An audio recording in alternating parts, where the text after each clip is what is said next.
Hey guys, tonight we're traveling back to a time when powdered wigs were serious business, chair legs wore modesty skirts, and pineapples, yes, pineapples, were the status symbols that launched 1,000 awkward dinner parties.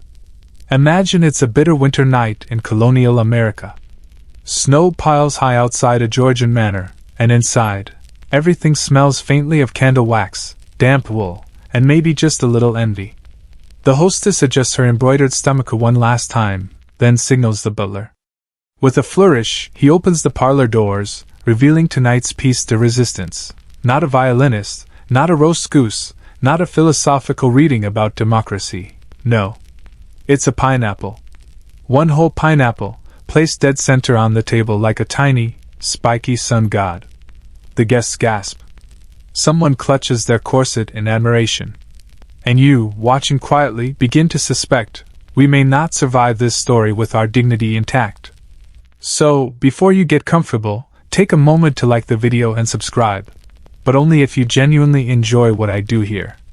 I won't rent you a pineapple, but I will serve up obscure history in a low, sleepy voice. Drop a comment with your location and local time. I love seeing where and when you're tuning in. Now, dim the lights, maybe turn on a fan for that soft background hum, and let's ease into tonight's journey together. You start at the edge of a colonial garden. It's cold, the kind of cold that stiffens wool and turns noses pink. But inside the candlelit house, all is warm mahogany and soft chatter. You're a guest here, coat removed, hands thawing, as you're ushered toward a table that smells faintly of lavender polish and high expectations. At its center, crowned with crystal candleholders and surrounded by pewter forks, sits the most exotic thing many of these guests have ever seen, a pineapple. Not cut. Not peeled. Just there. And not just any pineapple. This one traveled across ocean and climate, most likely aboard a sugar-laden vessel from the West Indies, then up the eastern seaboard through crowded docks, carried carefully like contraband by a merchant who knew full well what treasure he held. You lean in. The pineapple is perfect. It glows faintly under candlelight, its sharp green crown arranged like an eccentric wig. Its rind has the tight, golden scale pattern that screams, I ripened in the tropics while you were pickling everything in sight. You resist the urge to poke it. No one pokes the pineapple. It's not just decoration, it's declaration. Of wealth. Of access. Of a social web so tightly woven it could get a pineapple here, still intact, and display it before it rots. Historians still argue whether this obsession started with genuine love for the taste, or just the sheer thrill of showing off. One could argue that's how most luxury trends begin. Something useful becomes desirable, then ridiculous, then nostalgic. But pineapples didn't climb the ladder slowly. They were catapulted onto center stage. In England, the pineapple had already become a signifier of aristocratic access. But in the American colonies, where the Atlantic Ocean was more of a cruel punchline than a highway, it became something wilder. Rarer. Almost mythical. To have a pineapple was to say, I have connections you don't. I can bring the tropics to my doorstep. What can you bring? You glance around the room. Some guests are pretending not to be impressed. Others can't stop staring. The host catches your eye and beams, subtly indicating the fruit with a nod that says, yes. Yes, I did. You murmur some. Instead, the pineapple stood vigil for the evening. Like a tiny spiky monarch, it sat untouched, exuding sugary prestige and rapidly diminishing freshness. It was there to be seen, not consumed. You watch as one gentleman leans in a little too close, clearly contemplating a sniff. The hostess raises a fan, just slightly, and gives him a look that says, don't even think about it, Reginald. Because this pineapple is not for the likes of sniffers. It is for admiration, reverence, and perhaps, just the tiniest bit of jealousy. As the evening wears on, you hear whispers. Someone has another pineapple arriving next week. Someone else saw one last month at a party in Williamsburg. And of course, there's the unspoken question, is this one rented? Yes, we'll get to that. For now, you're just soaking in the strange, sweet truth that colonial America had a social scene so focused on appearances that people were willing to shell out real money, not to eat pineapple, but just to borrow its company for a few hours. This was a time when luxuries were loud. Even the scent of citrus could send a message. A pineapple? That was practically shouting. Not just wealth, but refinement. Adventure. I have trade connections in places you can't pronounce. And crucially, I can afford to waste something this precious on ambience. Because the pineapple would begin to fade almost immediately. Its skin would dull. Its scent would grow heavy, then sour. And eventually, even the most devoted party host would have to admit, it's time. Not to eat it though, not yet. No, that comes later. Much later. First, you must let the pineapple pass through its debutante phase. Its moment in the parlor. Its time on the pedestal. And you wonder, as the party winds down, as coats are retrieved, as candles are snuffed one by one, what the pineapple is thinking, if it could think. Probably, I've made it. And perhaps, please don't rent me out again tomorrow. You step outside into the cool colonial night, your breath forming soft ghosts in the air. Behind you, the pineapple remains under candlelight, soaking up the final stares of admiration. But how did that spiky wonder even arrive in this world of tri-corner hats and salted pork? The answer, naturally, begins on the sea. Pineapples, as you now know, are tropical fruits, not grown in New England orchards or Virginian tobacco fields. They hail from far warmer, wetter places. The Caribbean. South America. Specifically, the lands the Taino people cultivated long before Europeans ever laid eyes on their ships or their fruit. When Christopher Columbus stumbled his way into the Caribbean in 1493, pineapples were one of the many things his crew encountered, admired, and promptly shipped back across the Atlantic with wide-eyed enthusiasm. To the European palate, which had endured centuries of boiled roots and underseasoned broths, the pineapple was chaos in a good way.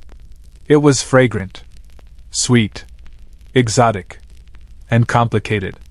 That complication only grew when colonists in America tried to get their hands on one. You imagine the pineapple's voyage, harvested with care from an island plantation, often tended by enslaved laborers whose stories are far less sweet.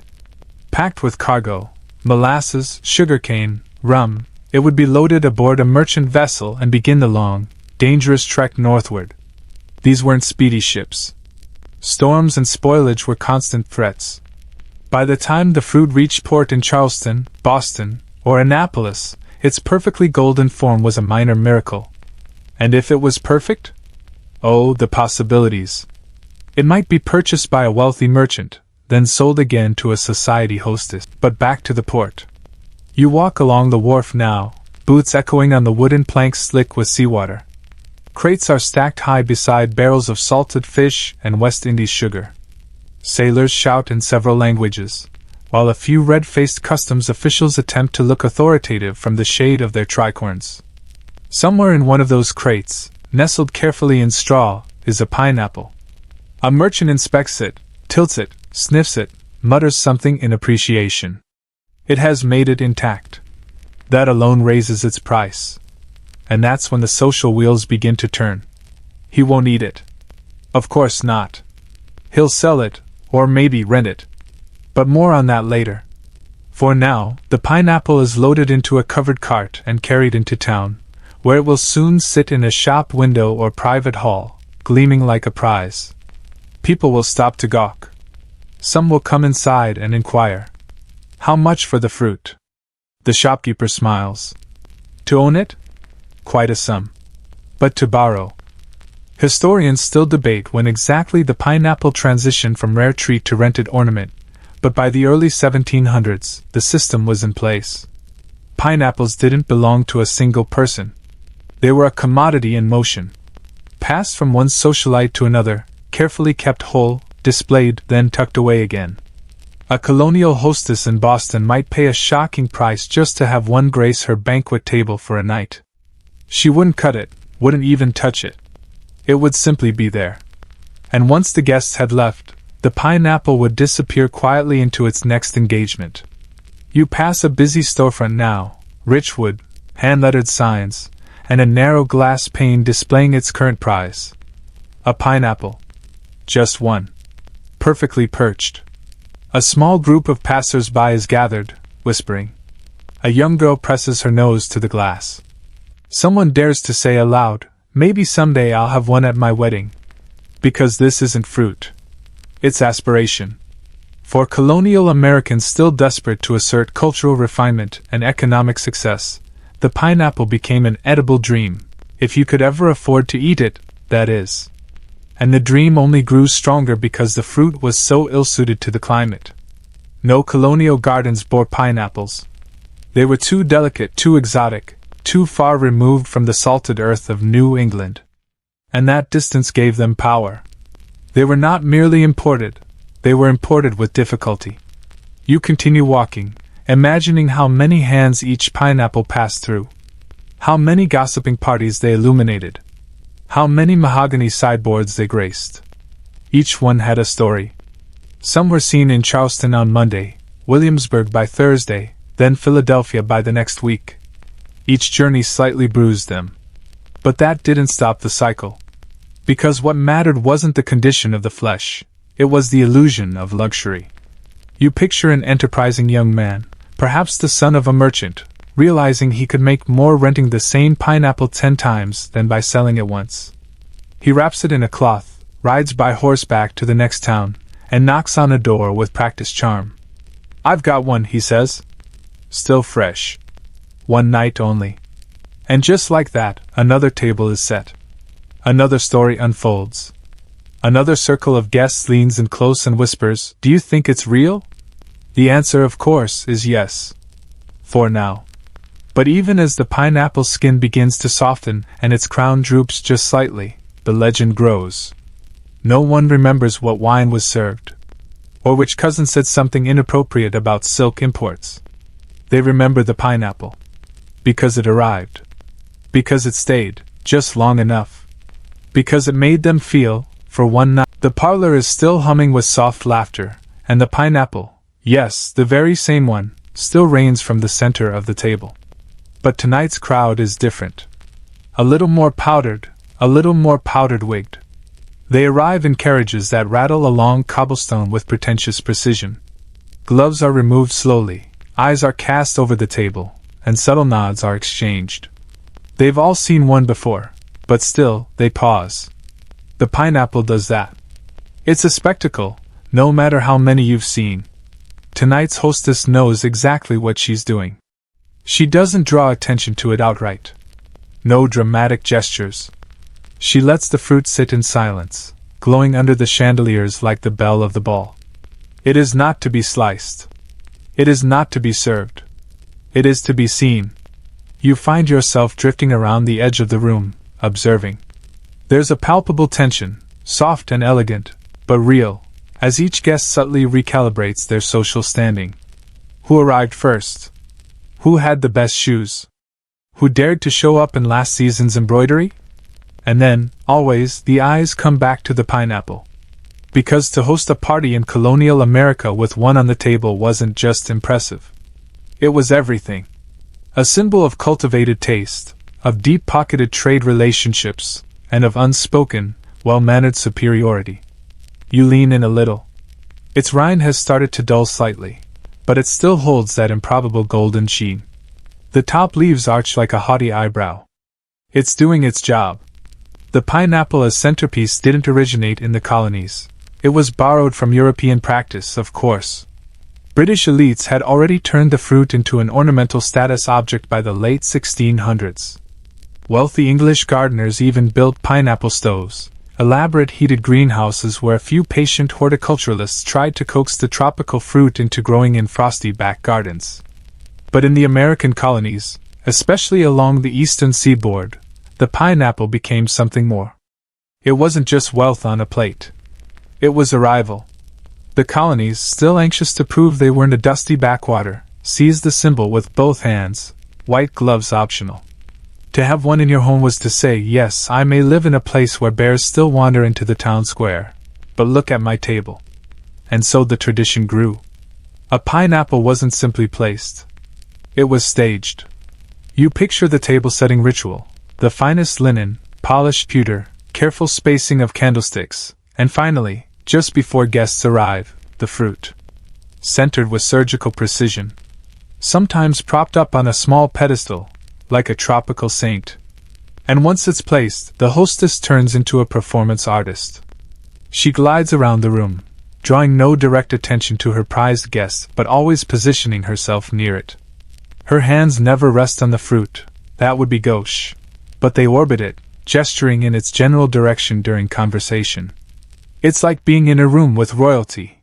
No one makes eye contact unless invited. Historians still argue whether the colonial elite genuinely admired the pineapple for its flavor or simply for its appearance. After all, most guests never got to taste it. The fruit would sit on the table like a promise, then be whisked away long before dessert. Some accounts suggest that if a hostess was particularly bold, or the pineapple particularly ripe, she might, just might, offer guests a sliver. But only if she felt very generous. And only if they were the right guests. For many, the pineapple was a phantom indulgence. Admired. Desired. Never touched. And that untouchability? That was part of the thrill. You overhear a whisper from a guest tonight. I heard Abigail Brown had 2 pineapples last week. At lunch. The tone is scandalized, but also jealous. 2?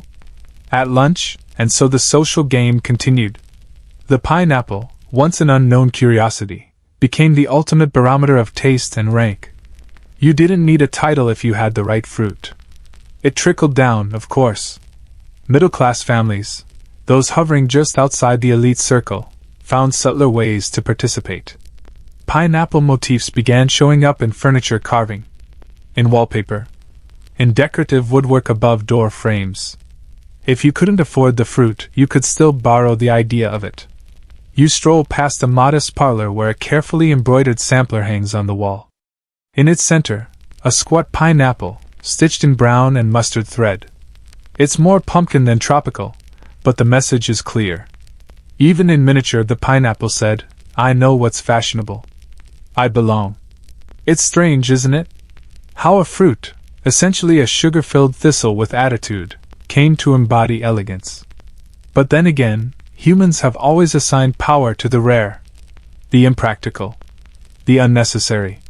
You take another glance around the candlelit room. The pineapple gleams faintly. The guests hover in their polished shoes, nodding politely, plotting their next move in the unspoken game of social chess. Who will have the next party? Will their pineapple be bigger? Riper? More symmetrical? The hostess smiles without smiling. She knows. She's already won. You slip out the back door of the parlor and into the crisp air of the colonial garden. Crickets hum somewhere near the hedge, and a faint candle glow still flickers through the leaded glass windows behind you. Inside, the pineapple is enjoying the last few moments of its debut. But outside, among the crunch of gravel and the scent of cooling loam, you can't stop thinking about what came up again and again during the evening. That whisper. That subtle pause. That one raised eyebrow from the man with the cane. Is it really hers? Or is it rented? You smile. Because now the scandal begins. Renting a pineapple. It sounds ridiculous. But in colonial America, it wasn't just real, it was almost expected. The fruit was so expensive, so hard to acquire, and so fleeting in its freshness that owning one outright felt wasteful unless you had extravagant money and zero imagination. But borrowing one? That was pure genius. Here's how it usually worked. A fruit importer or merchant, someone who had steady access to West Indies trade routes, would acquire a shipment of pineapples, most of them already halfway ripened from the tropical sun and long voyage. A few would be too soft or bruised to market. But the rest? Prime display quality. And far too precious to sell immediately. So the merchant would offer something different. Not ownership. An appearance fee. You rent the pineapple for the evening. It's delivered carefully in a wooden crate, sometimes with straw or cotton padding, possibly even a little satin bow. You set it on your table. You invite your guests. You bask in the social glow. And the next morning, the merchant returns and takes it back. Off it goes, perhaps to another dinner across town, or to a tea in the next parish, or even down to the tavern where the innkeeper's wife has managed to scrape together just enough coin for a single afternoon's glory. And the best part? The guests are none the wiser. Unless, of course, they are wise. And then things get tricky. Because a rented pineapple starts to feel a bit less magical. More like a costume. A pretend luxury. And for some of the more judgmental guests, the ones who genuinely own their pineapples, the practice starts to feel like cheating. Oh, Eliza rented hers, because everyone wanted their chance. You walk now through a row of merchant shops, their signs swinging gently in the night breeze. One is a dry goods store, another sells candles and oil, and there at the end is a narrow storefront with a pineapple painted in gold above the lintel. The sign reads simply, Pineapple Parlor. You peer inside. Shelves line the walls, filled not with fruit but with records, ledgers, names, dates. Transactions meticulously logged. Some rentals are noted as single evening, others display only, no consumption. The merchant has even classified the pineapples by size and visual appeal. You spot one marked highly photogenic, do not slice. Of course, there were rules. Renting a pineapple didn't mean you could eat it. That would be like chewing on borrowed jewelry. Once the fruit was cut, its value plummeted. The merchant couldn't resell a half-eaten pineapple, after all. So hosts had to get creative. You picture a small gathering where the fruit sits proudly in the center of a tea table, and one guest, maybe emboldened by punch, leans in with a carving knife. The hostess's hand darts out instantly. "Oh, no touching, please," she says with a tight smile. "We're saving it. For something special. That something special never comes. Because it can't. The fruit has to be returned intact. Or at least, convincingly intact. If the crown remains fresh and the rind uncut, the merchant might be able to pass it off for another few displays. Maybe even one more weekend gala if it hasn't gone mushy. Some of the fruits lasted nearly a week, traveling in secrecy, tucked into crates and cabinets, cherished but never consumed. Others met their fate sooner, spoiled by heat, overhandling, or a guest who simply couldn't resist. You pass a small bookshop now, and in the window is a pamphlet titled How to Host Like a Lady, Notes on Graceful Entertaining. Beneath its swirling script is a tiny sketch of a pineapple on a pedestal. Inside, you imagine it includes a chapter on the proper handling of display fruits. Etiquette, after all, was everything. If you did rent a pineapple, you had to act as though you hadn't. You had to own your illusion. Historians still debate whether the rental system began in America or if it was imported from Britain alongside tea sets and awkward toasts. Some argue it was the natural result of capitalism meeting vanity. Others claim it was simply good sense. Why buy what you can borrow for a fraction of the price, and still impress every bonnet and breeches in the room? The pineapple, in this light, becomes less fruit and more theater. A rented role. A temporary badge of glamour. And yet, despite all the bluffing, all the etiquette, all the half-truths, no one could quite resist it. Even those who scoffed at the practice, who mocked pineapple renters behind lace fans and monocles, found themselves peeking just a bit too long whenever one appeared in the room. Because even when it's rented, the pineapple still dazzles. You follow a different path now, one that curves through the commercial heart of a colonial port town.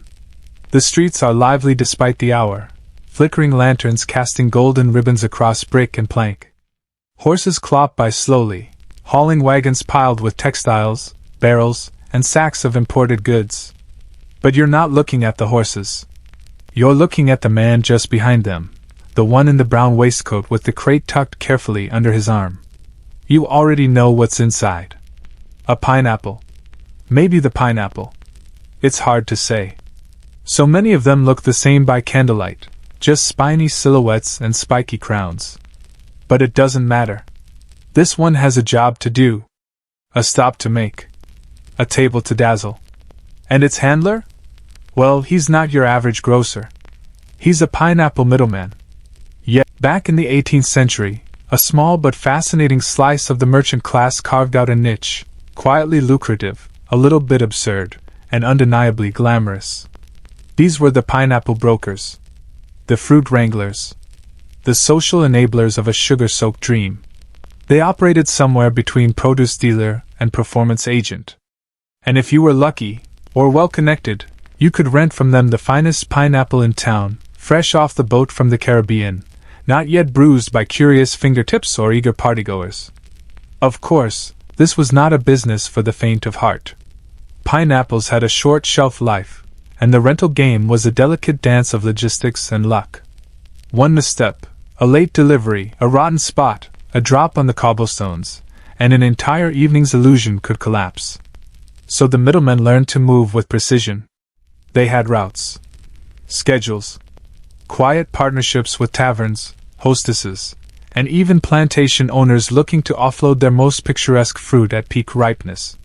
You picture one of them now, Jeremiah, let's call him, standing in a cramped office near the docks, quill in hand, ledger open. He's charting the fruit's travels, Thursday with Mrs. Harwood for the mayor's supper, Friday with the Wheelwrights for their daughter's betrothal dinner, and, if the fruit holds together, Saturday with the widow Barton for her mysterious select gathering. There's money to be made in these transitions. Not the kind that builds empires, but the kind that buys fresh boots, nicer ink, a longer coat for the winter. Enough to live, comfortably, and with a whiff of social importance. Because make no mistake, having access to pineapples, even if you didn't eat them, meant you were someone. You were trusted. You were fashionable. You were, perhaps, just a little dangerous. You walk with Jeremiah now as he navigates the streets, weaving between carts and lampposts, occasionally tipping his hat to familiar faces. When someone asks what he's delivering, he smiles and says nothing. The crate stays closed. Let them wonder. His delivery tonight is to a home on the edge of town, a grand place with wrought iron gates and 2 brick chimneys.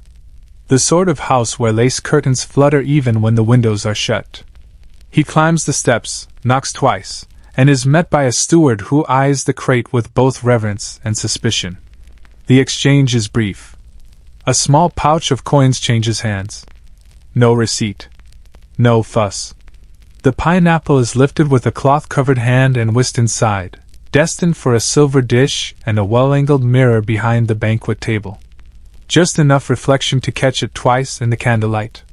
Jeremiah returns to the street, mission complete. But he's already thinking about tomorrow. There's another fruit coming in from Charleston. A fat one, he heard. Slightly crooked, but the good kind of crooked. The kind that stands out. Historians still debate how extensive this pineapple economy really was. Some suggest it stayed mostly within the urban elite, Boston, Philadelphia, Charleston. Others argue that it filtered far deeper into the colonies than we assume, reaching smaller towns and more modest households desperate for a brush with refinement. What we do know is that the fruit touched far more hands than mouths. And the middlemen? They kept it moving. Some were fair, honest, diligent.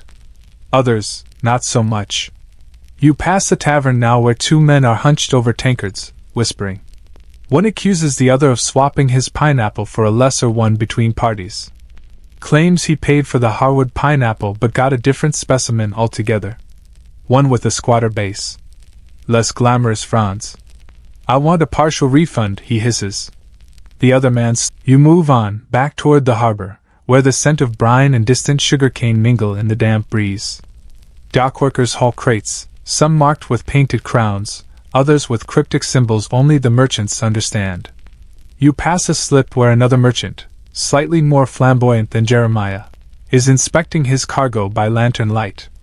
He lifts a pineapple delicately, turning it in his palm. He smells it. Frowns. Nods. 3 rentals, he mutters. Max. He writes a note, and places the fruit carefully into a velvet-lined box. His assistant closes it, and off it goes into the waiting cart. And on it will go. From parlor to parlor. From story to story. From fleeting freshness to enduring illusion. Because in this world, just for now, a pineapple isn't just a fruit. It's a career. You follow the pineapple's journey now into more private spaces, into the parlors and drawing rooms where it reigns in perfect stillness. Not to be peeled. Not to be touched. Simply to exist. Tonight, it sits alone on a pedestal of turned walnut, haloed in the gentle flicker of whale oil lamps. It is silent, of course, but it speaks volumes. Because this is not a night for revelry. This is a quieter affair, just 4 guests, delicate porcelain teacups, and conversation conducted in hushed tones. But the pineapple is still here, perched like a well-bred guest who needs no introduction. Its presence does something to the room. Elevates the proceedings. Everyone sits a little straighter. The hostess wears her best cap. Even the dog seems unusually dignified. And yet, despite the reverence, or perhaps because of it, the pineapple is utterly untouchable. You've learned by now that there are rules. Not written ones, necessarily, but followed with military precision all the same. Pineapple protocol, if you will. Rule number 1: do not eat the fruit. Not if it's rented. Not if it's fresh. Not if it looks at you with juicy longing. That comes later, if at all. Right now, it is pure display. Rule number 2: do not touch the fruit. This is not a buffet. Your sticky fingers are not welcome. Guests may gaze. Guests may discuss. But the pineapple is to remain a visual delight, not a tactile one. Rule number 3: act unimpressed. Especially if this is not your first pineapple viewing. To gasp or squeal would be the social equivalent of tripping over your own petticoats. The ideal guest registers admiration with a cool nod, a raised brow, or perhaps the subtlest of MMS. You sit quietly now beside a pair of lace-gloved ladies engaged in a conversation about embroidery, or perhaps gossip disguised as embroidery. Their eyes flick often to the pineapple, which glows slightly with the oil lamp gleam. It's in perfect condition. Not a brown spot in sight. One of the women leans in. Did you hear the Dunmores had a pineapple and a roast peacock last Thursday? Her friend's eyes widen. Together? Mem. You can feel the air shift. The combination is scandalous. Decadent. Risky. Too many statement pieces in one evening and it starts to feel gauche. Because in the unspoken etiquette of elite colonial entertaining, the pineapple was not just a fruit. It was the main character. Everything else was supporting cast. Candles, roast meats, even the music, they all bowed to the pineapple's centrality. It was a balancing act. Too much and you looked desperate. Too little and you looked poor. But the right pineapple, in the right place, at the right time? That could launch you into local legend. Still, the rules held. There's a story, possibly apocryphal, of a dinner in Newport where a guest reached for a pineapple and touched it with a fork. A hush fell over the room. One gentleman dropped his wineglass. The hostess turned a color somewhere between blush and rage.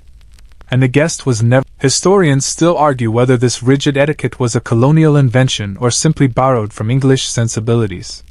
Some say it reflects the puritanical discomfort with indulgence, a way of enjoying luxury while pretending not to.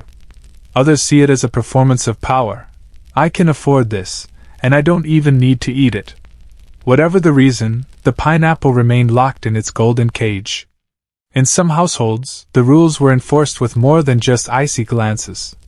One Charleston family famously hired a young servant to stand guard beside the fruit for the duration of their soiree. His sole job? To make sure no one got too close.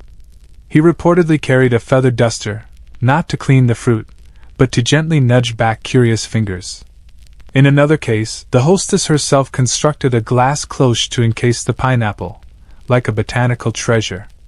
Guests could look, but not breathe on it. You walk past one such dinner party now. A pineapple sits in the center of the table, glass-domed and dewy. A mirror beneath it reflects the fruit from below, creating the illusion of 2 pineapples. Double the luxury, double the gossip. Someone jokes, if you have to put it behind glass, maybe it's not ripe for company. A weak laugh follows. But no one takes their eyes off the fruit. Even in private households, with no guests at all, the rules often applied. A well-to-do woman might place the pineapple in her morning room just to admire it while she wrote letters or stitched. The fruit would sit on a lace doily, catching the light, giving her day a sense of occasion.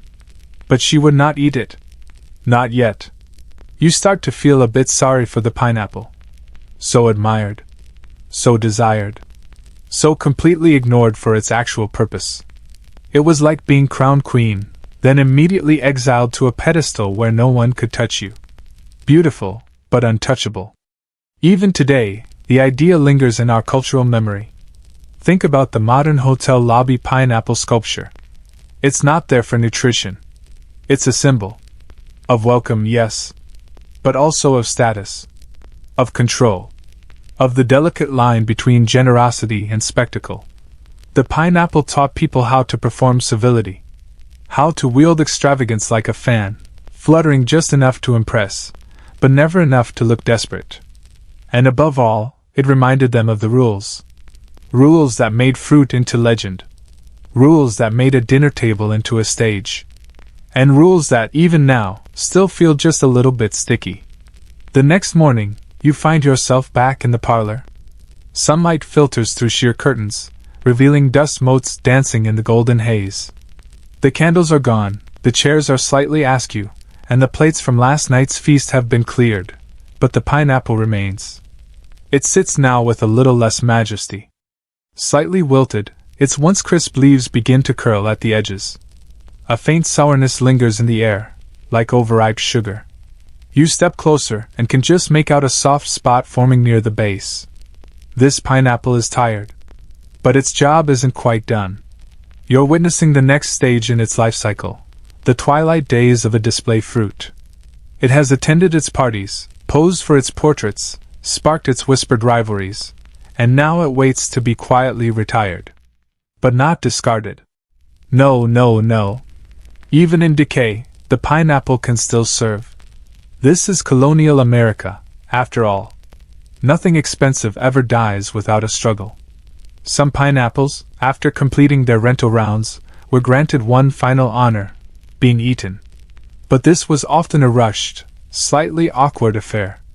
A hasty slicing in other pineapples didn't make it to the cutting board at all. They were left too long on the display circuit, passed from host to host, until their flesh turned, their skin collapsed, and their elegant crowns withered like tired feathered hats. And then came their undignified end. Compost, if lucky. More often, trash. But once in a while, just once in a while, they were transformed. You step into a small kitchen tucked at the back of a townhouse. Copper pots hang from beams above a long wooden table, and near the window, a woman in a calico apron is making pineapple vinegar. Yes, really. She cuts the soft fruit into chunks, drops it into a crock, and covers it with water and brown sugar. It will sit for weeks, fermenting gently into a tart, golden liquid that will season meats or clean wounds. It's not glamorous, but it's useful. So even now, the pineapple refuses to go quietly. Historians still debate how widespread these practices were. Some argue that in truly wealthy households, overripe fruit was discarded without a second thought. Others suggest that frugality often trumped vanity, and that even the most decorative pineapple met its practical destiny before the mold set in. Either way, the drama of the pineapple's final hours could be poignant.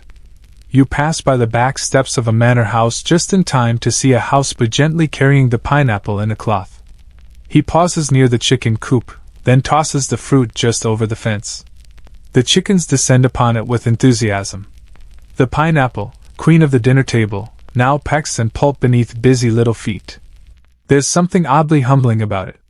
You imagine the partygoers from last night gasping if they saw it now, feathered beaks ripping into what, just hours earlier, was the pinnacle of elegance.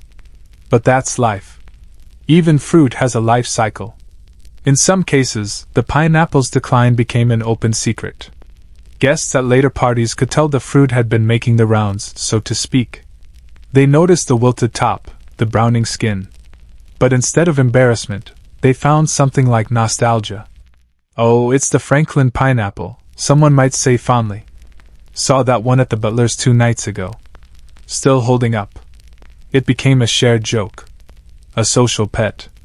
A thing that traveled through the hands of half the town before being laid gently to rest. And if you're thinking that maybe, some guests felt a little uncomfortable admiring a slowly decaying fruit as though it were a jewel. Well, they did. Eventually. By the late 18th century, the novelty of the pineapple began to wane. Importing them became easier. Merchants became bolder, and preservation methods improved. Suddenly, pineapples weren't quite so rare. And when something isn't rare, it stops being sacred. But in its heyday, the pineapple's transformation from treasure to compost was part of its mythology. It was a fleeting miracle. A golden god with a tragically short reign. And perhaps that was the point.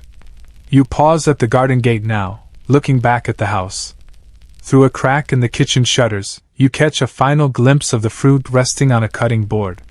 A dull knife sits nearby. Someone, finally, has decided its display days are over. What will they make? Pineapple tart?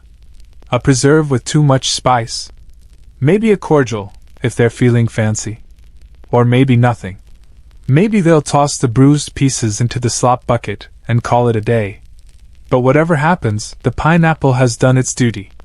It has shocked, impressed, sparked envy. And now, like all overworked performers, it fades. Not with applause, but with quiet.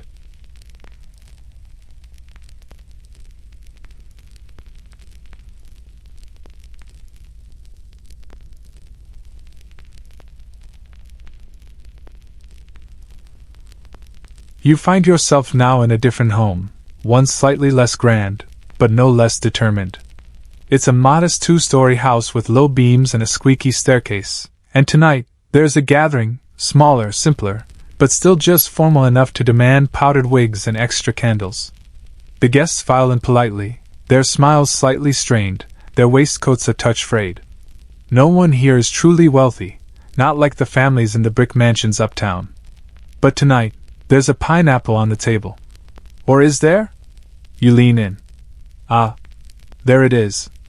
A little too symmetrical. A little too matte. And yes, its leaves are ever so slightly waxy. It's not a pineapple at all. It's a replica. A very carefully constructed, lovingly painted fake pineapple. And it's doing its job beautifully. This is the quiet rebellion of the middle class. When renting a pineapple became too expensive, and purchasing one outright was about as likely as purchasing a carriage made of solid gold, people got creative. They carved. They painted. They dabbled in deception. You look at the table again. The pineapple is made of wood, perhaps, or papier-mâché hardened with flour glue and tinted with ochre and moss green. Someone spent hours crafting it to look just edible enough to fool a parlor full of hopeful guests. And for the most part, it works. One lady leans in, eyes wide. "It's lovely," she murmurs. Her companion nods knowingly, perhaps guessing the truth but choosing not to say it aloud. Because saying it aloud would ruin the moment. And really, what is a pineapple if not the idea of indulgence? In kitchens across the colonies, craftspeople quietly practiced this art form. Some used wax, borrowing techniques from doll makers and candle pourers. Others carved soft pine and painted the fruit by hand, adding just enough gloss to mimic that tropical shine. The best fake pineapples were good enough to rent themselves. Yes, even forgeries got passed around. One family in New Jersey was said to have lent out their carved fruit at least a dozen times before a dinner guest finally tapped it with a knife and raised a suspicious eyebrow. "Bit firm, isn't it?" The hostess simply smiled and offered more pudding. Historians still argue whether these faux fruits were a form of aspiration or quiet resistance. Were these families pretending to belong to the elite class, or were they mocking the absurdity of it all? Perhaps a bit of both. Because the act of faking it, of placing a false pineapple at the center of a table and inviting guests to admire it, wasn't always about deception. Sometimes it was about participation. Inclusion. A way of saying, we may not have the real thing, but we know what the real thing means. And maybe that was enough. You walk now through a market square where a vendor has set up a small booth. Among the usual bundles of herbs and bolts of cloth, there's a strange little display, several wooden fruits painted in vibrant colors. Apples, pears, and yes, 3 pineapples. One of them is clearly used, its paint slightly faded where it's been handled too many times. A woman picks it up, weighs it in her palm, and glances around. How much for the yellow one? The vendor shrugs. "A shilling, if you don't tell anyone it's wax." She smiles, slips him a coin, and walks away with her prize wrapped in a linen scrap. That night, someone will walk into her parlor and pause. Just long enough. Mission accomplished. These faux fruits even began to influence design. Pineapple-shaped molds appeared in kitchens, used to create jellies and puddings that looked like pineapples even if they tasted of gooseberry or quince. Silhouettes of pineapples appeared on curtain rods, gateposts, and door knockers, not as actual offerings, but as symbols. As gestures of welcome. As a little wink toward the absurdity of excess. And for the clever host or hostess, the fake pineapple became not just a substitute, but an inside joke. At one supper, a particularly mischievous young gentleman reportedly leaned over the centerpiece and said, "If you're not going to cut it, might I take it home with me?" The room tensed, until the hostess laughed and revealed the fruit's wooden core by lifting it off its base with a twist of the wrist. Gasps turned into laughter. Tension gave way to delight. You imagine that moment now, the way the room must have felt. How a single reveal could transform a performance of grandeur into something more human. More joyful. Because while pineapples may have started as a spectacle of exclusivity, the fakes gave people a way to play along. A way to admire the game without bankrupting themselves. One small-town paper even published a pattern for carving your own display fruit out of turnip and beeswax, though, one must assume, with limited success in warmer rooms. Still, the sentiment was clear. The pineapple didn't have to be real enough. You find yourself back in that modest dining room, watching as a servant carries in a plate of roasted meats and places it beside the faux pineapple. The hostess smiles, fans herself lightly, and raises her glass. Thank you all for coming. No one mentions the centerpiece. No one dares cut into it. But all eyes linger. For just a moment. And in that moment, the carving, the paint, the polish, they're enough. They're everything. Later, as twilight stretches over the rooftops, and the soft glow of whale oil lamps begins to warm the cobbled streets, you step into a different sort of household. A boarding house this time, tucked beside a print shop and smelling faintly of burnt ink and boiled mutton. Here, the air is less perfumed, the conversation more direct, and the pineapple, well, let's just say it's doing its best. Because this pineapple? It's tired. It's on its third party this week, possibly fourth. It's no longer luminous. Its edges have gone soft, its fragrance has deepened into something syrupy and suspicious. It leans slightly to one side like it might faint. And yet, it's here. Not because the hostess is rich. Not because she's renting from a reputable pineapple broker. But because she knows someone. A cousin of a cousin who got it last night. It wasn't technically scheduled to be displayed again. But it was still mostly upright. That's the thing about pineapple prestige. Even in its final hours, the fruit held a strange sort of value. Not culinary, not even visual, but symbolic. Having any pineapple, even one that seemed to be slouching into early decomposition, was better than not having one at all. So tonight, it sits on a plate surrounded by fake leaves hastily plucked from a neighbor's parlor plant. The guests don't look too closely. No one's fooled, of course. But they play along. "Oh, how lovely," says one. "A little tropical breeze for the evening," says another, fanning herself unnecessarily. You sit near the window and watch the show unfold. No one mentions the smell. No one asks for a slice.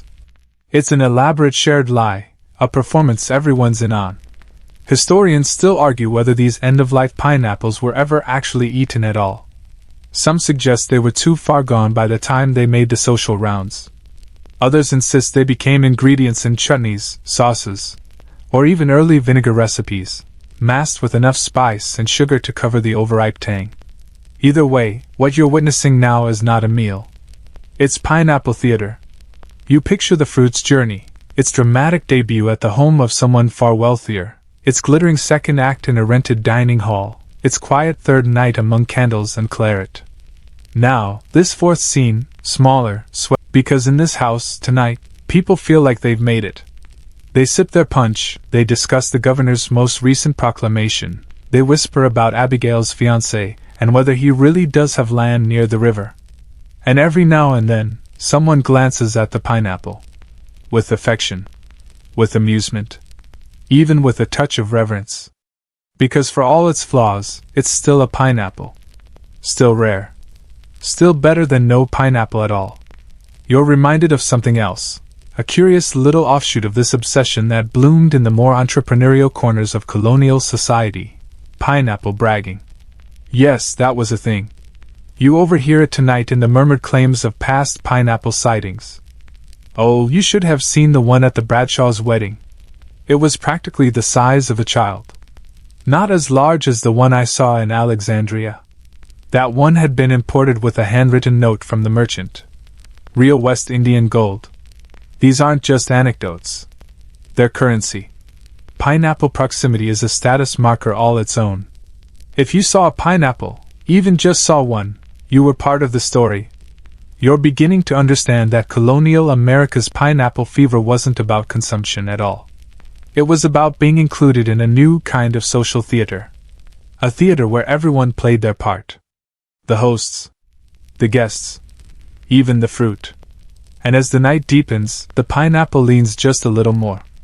Its rind begins to wrinkle, its leaves collapse with the weary elegance of a well-used fan.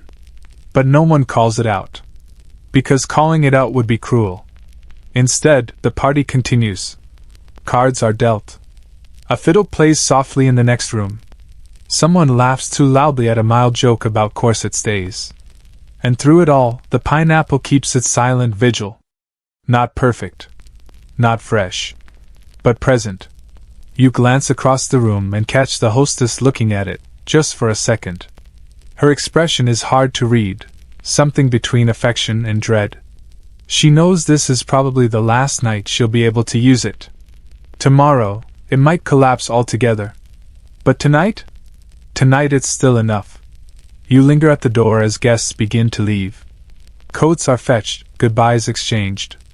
The pineapple remains where it is, bathed in lamplight, regal and a little grotesque. Someone nudges it as they pass. It rocks gently on its plate and settles. And you think, yes, there it is. Not just a fruit. Not just a symbol.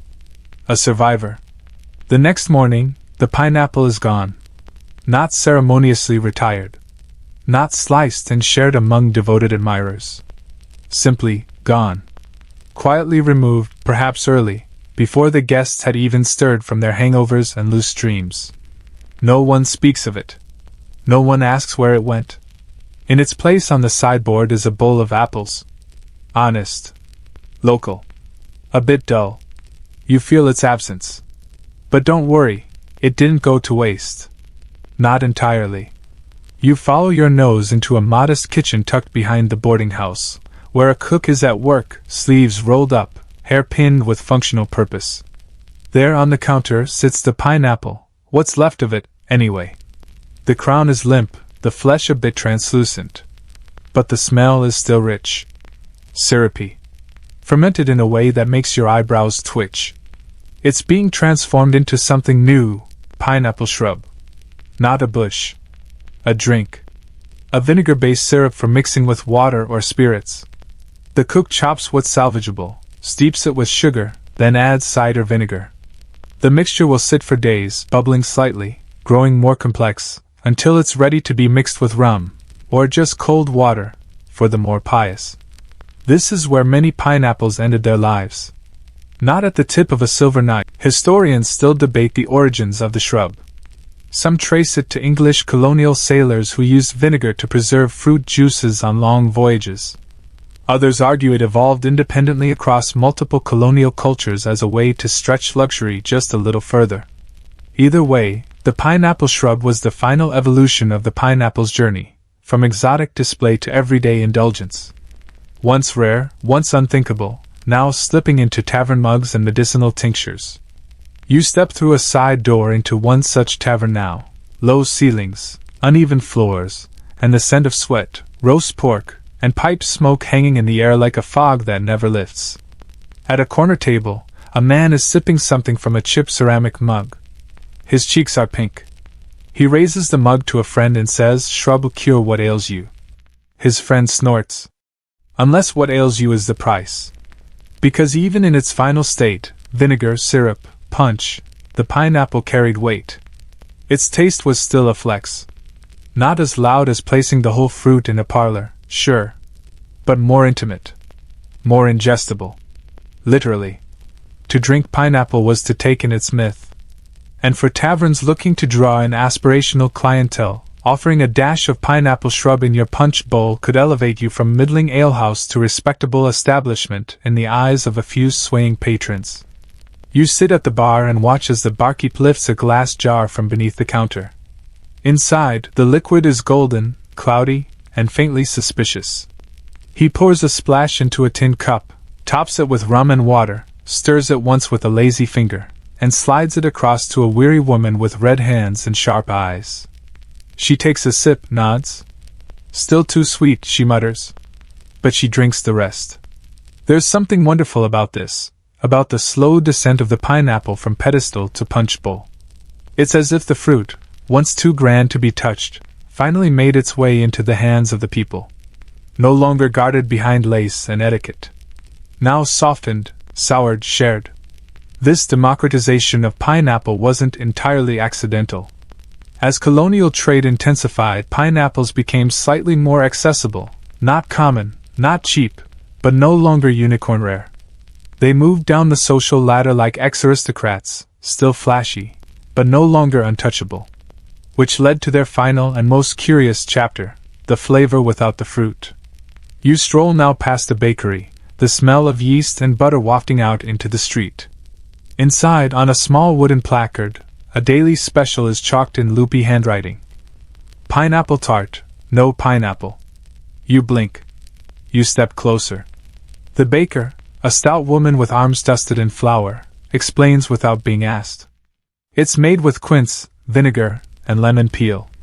But I shape the crust like the fruit. Customers seem to like the idea. And there it is again, that word. Idea. By now, the pineapple's journey has taken it so far from its tropical origins that it no longer needs to be present to be present. Its flavor can be mimicked. Its image can be carved. Its aura can be brewed into spirits, painted onto signs, and embroidered into wedding samplers. You pass a young girl stitching a sampler near her front stoop. Tiny red thread forms the spiky outline of a pineapple, just above the stitched words "Welcome friend." She's never tasted one. Probably never even seen a fresh one. But she knows what it means. Historians still puzzle over how the pineapple retains such symbolic staying power despite its decreasing rarity. Some attribute it to sheer inertia, once a symbol, always a symbol. Others believe it's because pineapples straddled the perfect line between exoticism and accessibility. They were rare, but not impossible. Beautiful, but slightly absurd. A dream just closed. You pause in front of a townhouse now. The pineapple is long gone, but the front door knocker is shaped like one. A bronze fruit, eternally gleaming. A statement, frozen in metal. I am generous, it says. I am welcoming. I am tasteful. And though the pineapple may have started as a colonial joke, a rented fruit perched atop rented dreams, it somehow transcended all that. It became a sign. A flavor. A memory. And finally a home. You're in Williamsburg now, or maybe it's Charleston. It's hard to tell through the soft gauze of candlelight, and the way everyone walks with a kind of practiced refinement, as if balancing invisible pineapples on their heads. Either way, it's the 1760s, and pineapple fashion has officially crept beyond the dining room and into the parlor, the shop front, and even the boudoir. Because now it's not just about owning the fruit. It's about being seen with it. You step into a milliner's shop, bells jingling softly overhead. The shelves are lined with feathers, silk ribbons, and elaborate bonnets, most of which appear entirely unfit for windy weather or sudden movement. In the corner, a display catches your eye. A lace-trimmed bonnet with tiny, delicate pineapples embroidered across the band. Gold thread. Tiny green silk fronds. Subtle, but unmistakable. And not far from it, a reticule, a small drawstring purse, shaped like a miniature pineapple. The shopkeeper, a sharp-eyed woman with spectacles perched halfway down her nose, notices your glance and smiles. They're quite popular, she says, with the air of someone who's sold far too many for her taste. The Charleston girls adore them.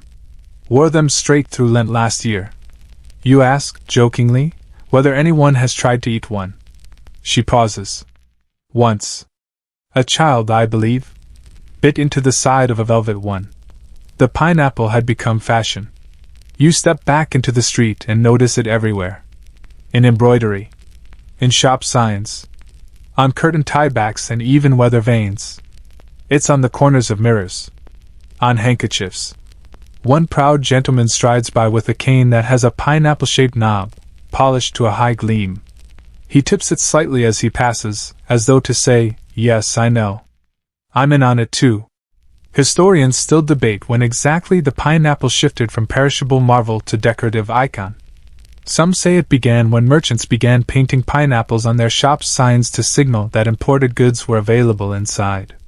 Others credit the influence of plantation households, where pineapple carvings on furniture and mantels served as both status symbols and subtle brags about West Indies connections. Whatever the origin, by the mid-18th century, pineapple imagery had taken firm root. And not just as a symbol of wealth, but of welcome. You stroll into a newly built tavern, its wooden sign swinging gently in the warm breeze. Carved into the sign is, you guessed it, a pineapple. But this one isn't there to impress. It's there to invite. Hospitality, says the innkeeper, wiping his hands on a faded apron. That's what it means now. You put a pineapple on your sign, folks know they'll be fed. Maybe even listened to. He points to a tapestry on the back wall. It shows a great pineapple flanked by open hands, with the words, enter and be received. You nod slowly. It makes sense.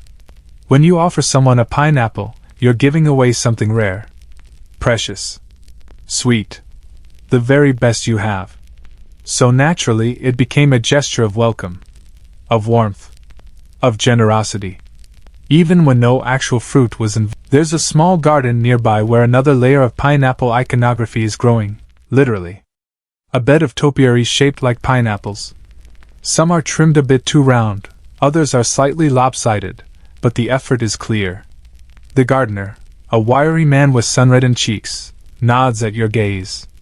They say it's good luck. Makes the guests feel fancy. He shrugs. Or at least distracts them from the food. It's a gentle joke, but you hear the truth in it. Because by now, the pineapple is doing far more than decorating tables or flavoring punch. It's setting the tone. The design craze intensifies. Furniture makers start adding pineapple finials to the tops of four-poster beds.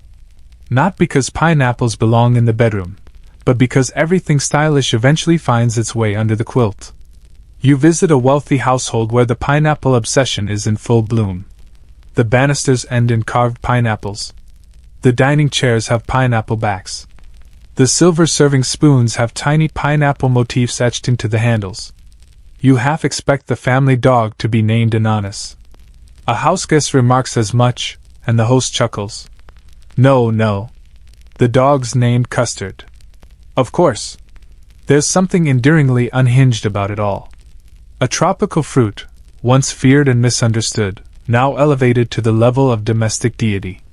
But as you wander from room to room, taking in the soft glow of carved fruit and stylized embroidery, you begin to understand the appeal. The pineapple is friendly. Warm. Symbolically juicy. It says come in, without shouting. It says I care, without overdoing it. It's indulgent without being grotesque. Exotic, but not threatening. And that balance? That's rare. You return to the street and pass by a home where two pineapples sit, actual pineapples, this time, propped on stone pillars flanking the front gate. Their skins are weathered, their leaves a bit faded, but they still hold shape. They were left there last week, says a passerby. To mark a good visit. The owners always do that when they've had house guests. It's an old southern tradition now, setting pineapples outside the house to signal gratitude, or to mark the end of a pleasant stay. It started here. In these streets. in these parlors and dinner tables and paintbrushes and dreams. And now? Now the pineapple has become something more than fashionable. It's cultural, emotional, practically immortal. And all because it once stood, awkward, spiky, sweet, at the center of a candlelit colonial dinner party, just waiting to be noticed. You're standing now in front of an imposing brick building, its tall windows glowing with candlelight, and its doorway framed by 2 stone pineapples, one of the earliest architectural uses of the fruit you've seen. This is no ordinary house. It's a governor's mansion. The kind of place where powdered wigs are tall, and reputations even taller. You're here on an invitation you didn't exactly earn, but no one seems to mind.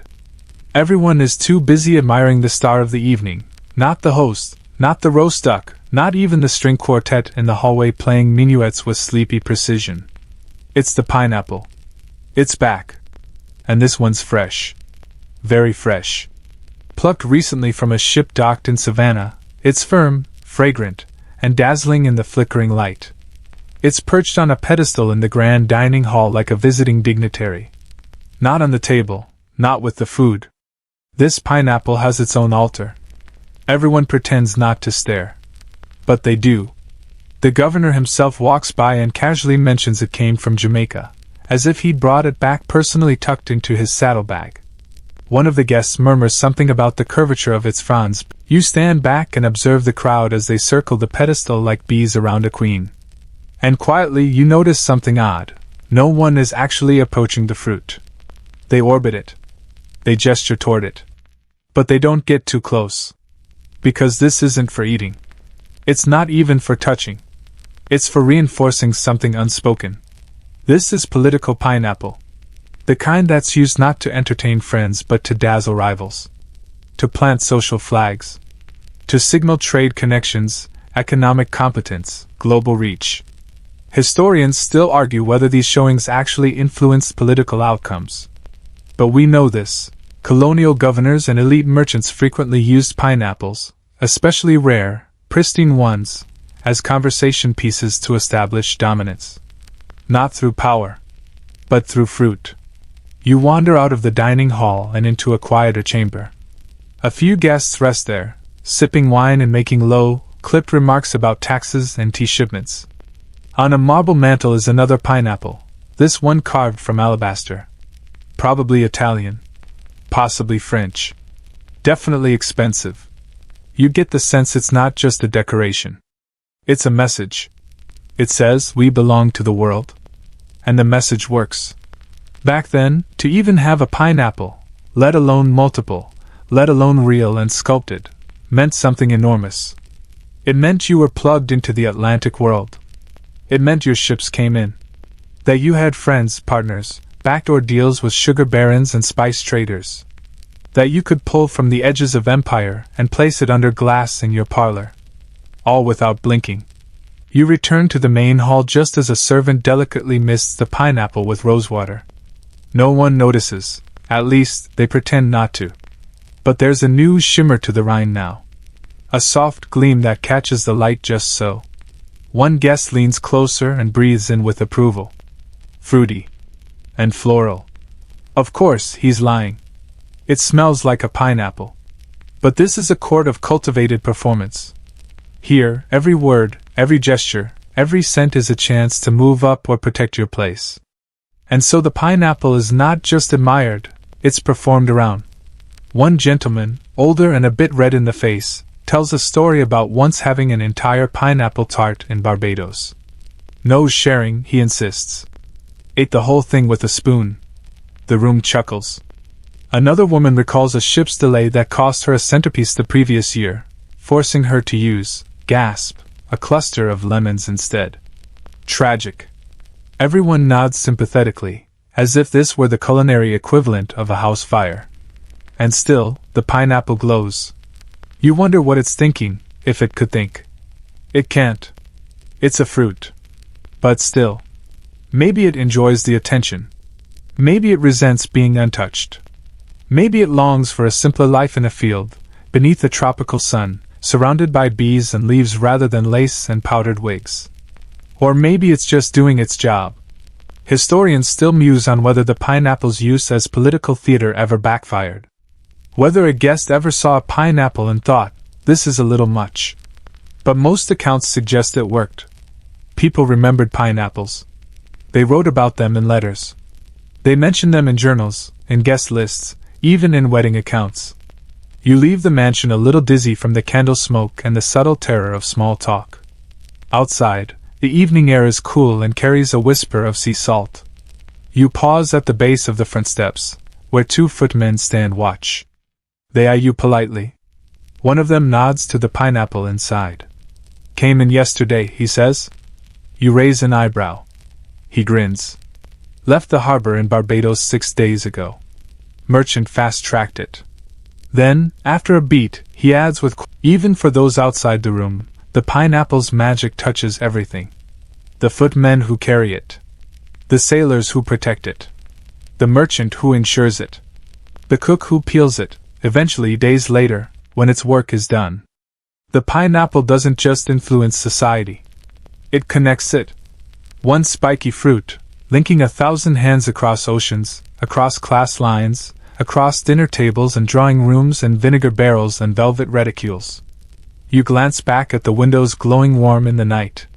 And somewhere behind those panes, that pineapple still sits, silent, smug, slightly misted. Doing what it does best. Being noticed. The streets are quieter now. The carriages have gone, and even the taverns seem to have exhaled.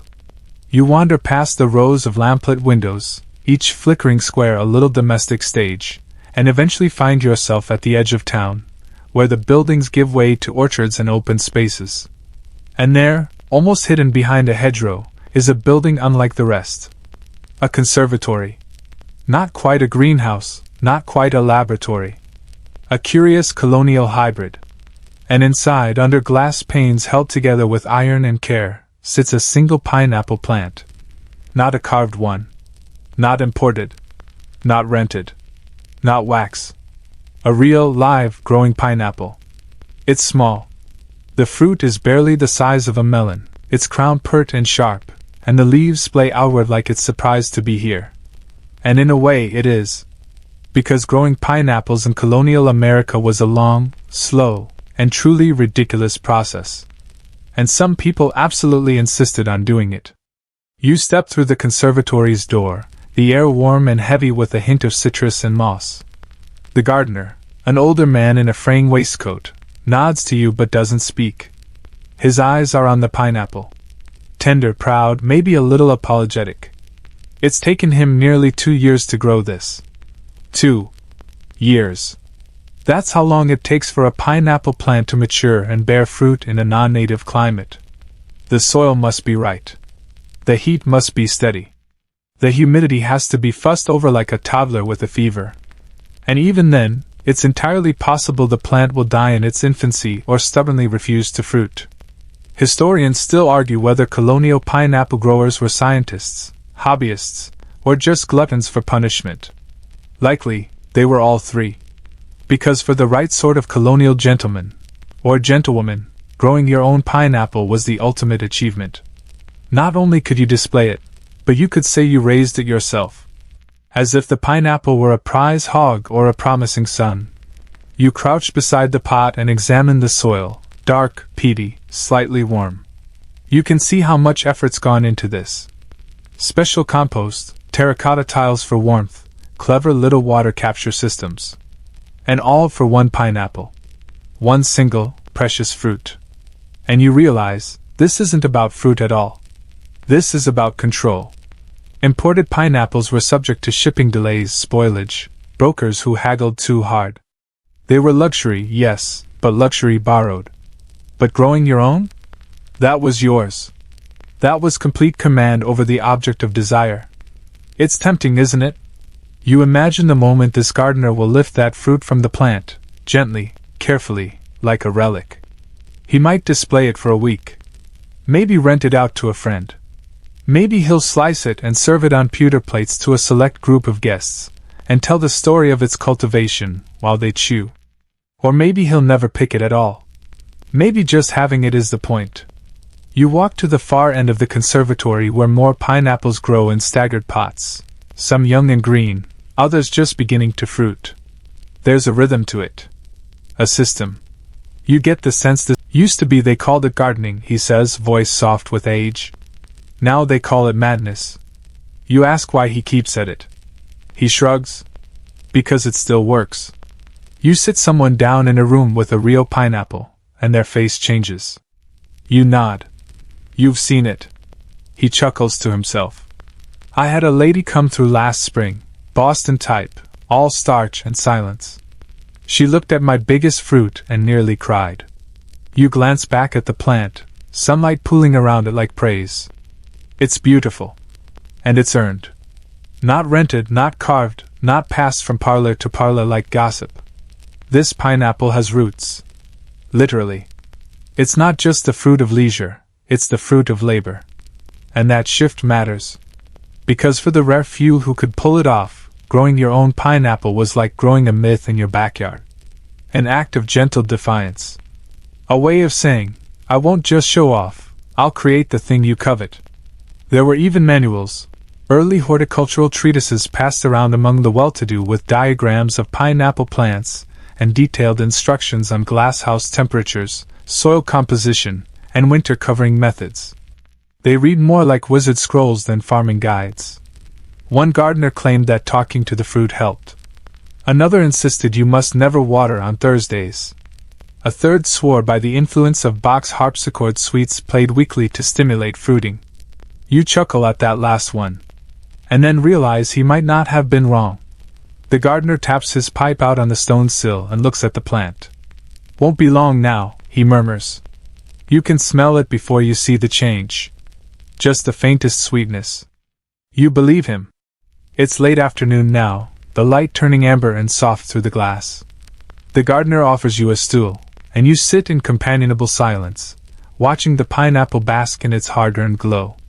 And it strikes you, this is what the whole obsession has been about, hasn't it? Not the fruit. Not the cost. Not even the prestige. But the pause. The hush. The moment of reverence for something that shouldn't be here, but is. A tropical miracle coaxed into bloom by patient hands, nestled in colonial soil. It's not just cultivation. It's quiet magic. And just as you're about to leave, the gardener leans over and says one last thing. I've never eaten one, he says. You blink. Never? He shakes his head, smiling. Gave them all away. Or sold them. Or watched them rot. But never tasted one myself. You ask if he wants to. He considers it. Maybe, he says. Someday. When the right one comes along. And then he turns back to his plants. Because for now, the growing is enough. By the time you leave the conservatory, the light has faded into that deep indigo of early evening, where the world turns quieter and the wind tugs gently at your coat sleeves. You walk slowly, your thoughts lingering on the gardener, on the tiny miracle of coaxing a tropical fruit into stubborn colonial soil, and on the strange devotion a spiky golden fruit seems to demand wherever it appears. You're not headed to a party now. You're headed to the backstage of one. Specifically, to a bustling kitchen behind a townhouse near the city square, where aprons rustle, pots clatter, and someone's always yelling for more nutmeg and less conversation. It's here, in the heat and the blur, that pineapples take on a different identity. No longer symbols. No longer decorations. Now they're ingredients. But not ordinary ones. No. Even in the kitchen, the pineapple is treated like royalty. Or perhaps a very moody opera singer. It's expensive, temperamental, and liable to fall apart if handled with anything less than reverence.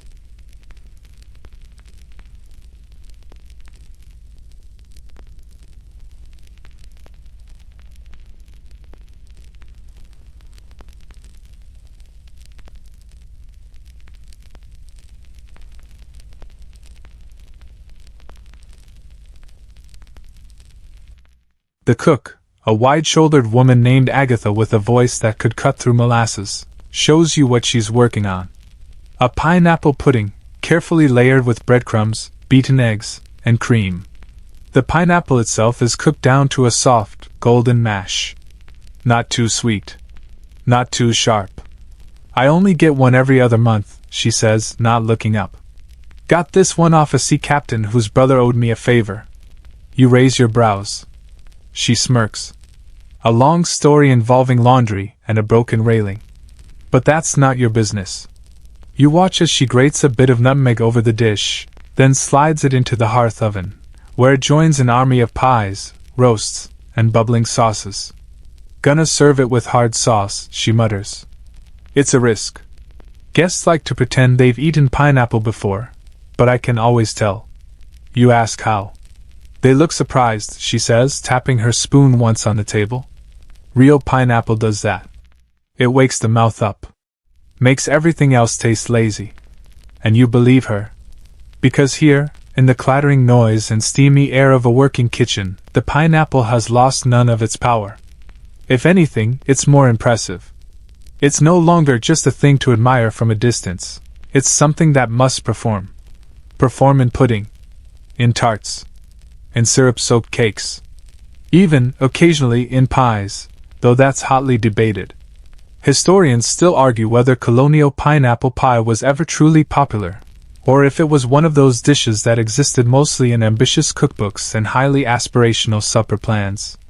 What we do know is that the idea of serving pineapple as part of the meal, not just the decor, marked a bold shift in status. It meant you weren't just borrowing the image of luxury. You were consuming it. You picture a dinner guest lifting a spoonful of warm pineapple custard to their lips, tasting the sharp, sweet tang, then blinking in silence. Oh, they whisper. Because that's the sound real pineapple makes the first time. Oh. Agatha pours herself a small dram of sherry and leans against the wall while the pudding bakes. Used to be, the rich folks wouldn't dare eat it. Too precious. Too symbolic. Now they've decided it's fashionable to pretend they always meant to eat it. She snorts softly. Give it a decade, they'll be eating the peel. You laugh. But you've seen this before. You've seen how something begins as a symbol, and slowly, carefully, enters the body. Becomes habit. Becomes taste. And eventually, becomes nostalgia. You help Agatha carry the pudding into the dining room when it's time. The guests are loud now, boozy and flushed. The pineapple pudding is set in the center of the table like a new jewel, and forks are raised with cautious delight. Pineapple! Someone exclaims. Another guest pretends it's old news. Oh yes, I had it at the Pinkertons last month. But the way he stares at his plate says otherwise. You watch as they eat bite after bite.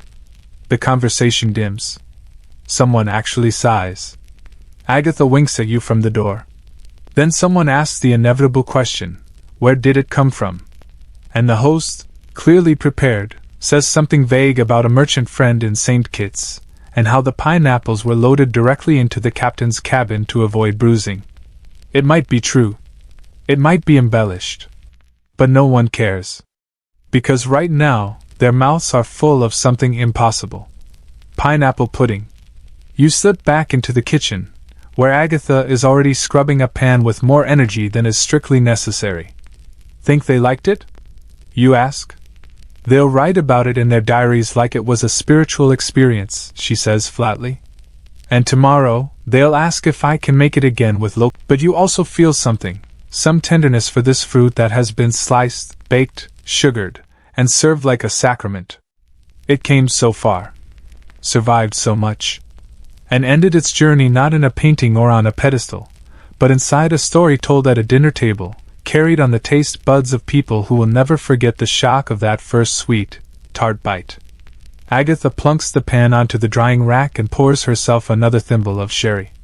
To the fruit, she says. To the fruit, you echo. By the time you slip back outside, the town is sleeping. The shutters are drawn. The cobblestones glint with a fresh wash of dew. You wander through the stillness, past alleyways that echo with yesterday's gossip and windows that, hours ago, glowed with candlelit excess. You find yourself approaching a storefront you hadn't noticed before. No grand sign. Just a modest plaque, pineapple and fig haberdashers. You chuckle. Of course. Because if pineapples can command parlors and puddings and politics, why wouldn't they start showing up in business names? You peer through the glass. Shelves hold bolts of cloth, lace cuffs, embroidered buttons. At the center, in a gently lit display case, sits a small embroidered sampler. Ivory linen. Simple frame. And in its center, one golden pineapple, surrounded by ivy scrolls and stitched cursive reading, dignity, delight, and welcome. A little on the nose, maybe, but charming. You think about how, by now, the pineapple has become less a fruit and more a shorthand. A cultural footnote you don't need to explain. Pineapple equals hospitality. Pineapple equals celebration. Pineapple equals, well, something better than what we usually have. And that symbolism was especially important in a place like colonial America. After all, this was a society cobbling itself together, fragments of European decorum clashing with frontier reality, genteel expectations bumping up against mosquito-filled swamps and deer wandering through gardens. In such a world, appearances mattered more than ever. They helped shape identity, project hope, declare one's intent to belong. And so, it wasn't enough to act gracious. You had to show it. With a pineapple on your table. Or your fence post. Or stitched delicately onto your kerchief. You head north toward the river, where wealth thins and practicality thickens. The homes here are humbler, but the pineapple still finds a foothold. You see it in little things, an iron gate with pineapple finials, a stenciled motif on a rocking chair, even a poorly drawn pineapple on the wall of a children's school, where someone clearly misunderstood the shape and made it look more like a pine cone wearing a crown. Still, the intention is there. Historians still argue how the pineapple managed such symbolic longevity. Some credit the powerful mix of rarity and sensory impact.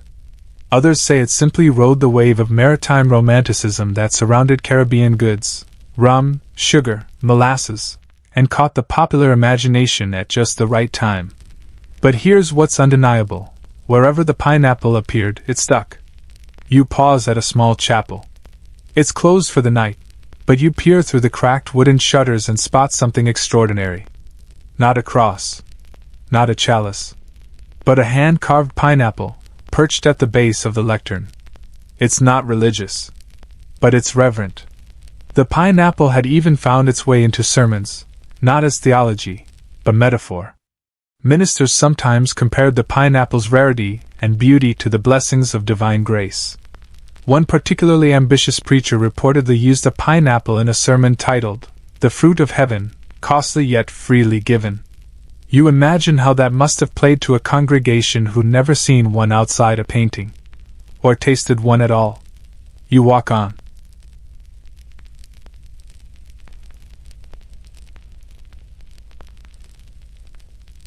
A breeze picks up from the harbor, thick with salt and tar and the soft clunk of ship masts in the dark. And you remember, again, just how far every pineapple had to travel to arrive here. Thousands of miles. Weeks at sea. Barrels of brine, sudden storms, sailors with more enthusiasm than hygiene. All so that a parlor full of people could murmur, "Oh my, is that a pineapple?" Even now, pineapples were risky cargo. Many didn't survive the journey. Rot set in. Bruises multiplied. Mold took root. But the ones that did make it, those were instantly wrapped in stories. Glorified. Practically knighted. You pass a tavern, shuttered for the night. Painted above the door in fading ochre, the golden fruit. No need to say which fruit. Everyone knew. And by now, the pineapple had become useful for business owners not just for what it was, but for what it implied. That you'd be taken care of. That your time here would be sweet, not sour. That the space was curated for you. You circle back toward the central square, where town buildings loom in quiet silhouette. The courthouse. The library. The customs house. And in the center, of course, is a statue. It's not of a governor or a general, or even a beloved chicken. It's a pineapple. Well, a stone fountain shaped like one. You chuckle softly. There it is. Not just symbol, not just fashion. Now it's folklore.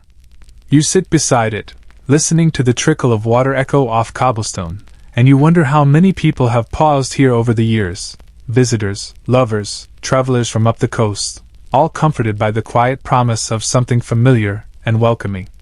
Because by now, the pineapple isn't just a sign of extravagance.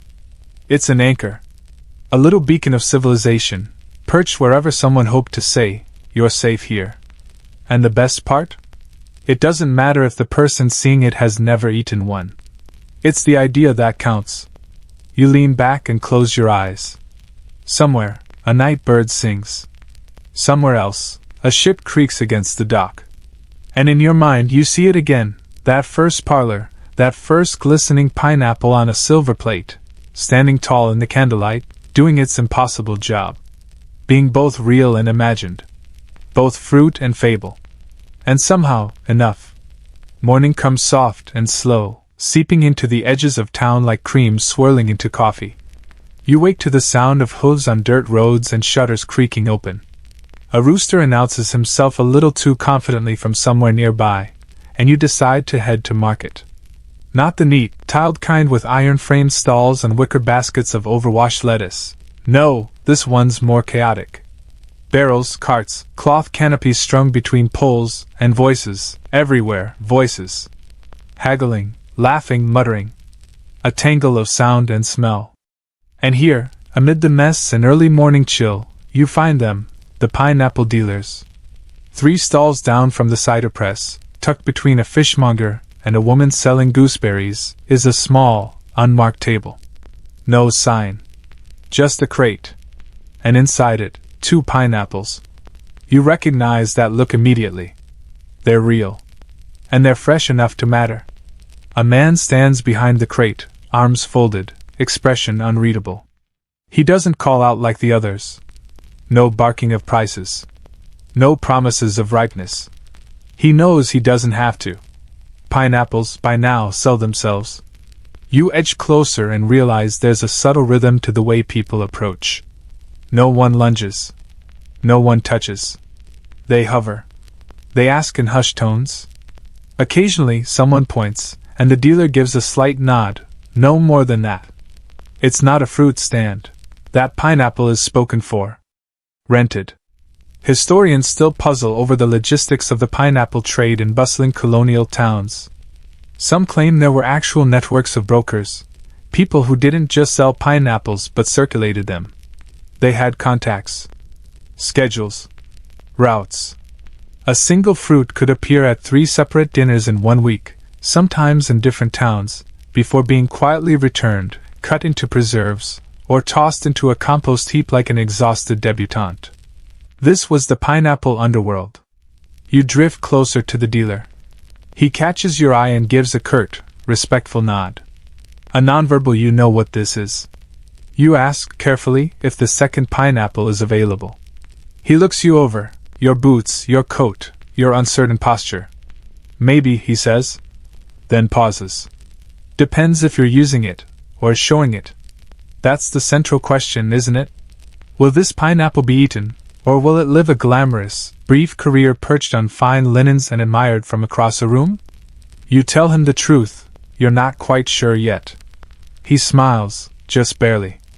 Well, that's honest, at least. He names a price that makes your eyebrows arch. But you're tempted anyway. Because it's not just a fruit. It's a social instrument. A portable theater. A narrative centerpiece. And with it comes something else. Responsibility. Because as you've seen over and over, the pineapple trade wasn't just about taste. It was about trust. These dealers relied on hosts not to mistreat the fruit. To keep it intact. Unbitten. Carefully cooled if possible. Never served unless explicitly agreed. That's where the real mischief came in.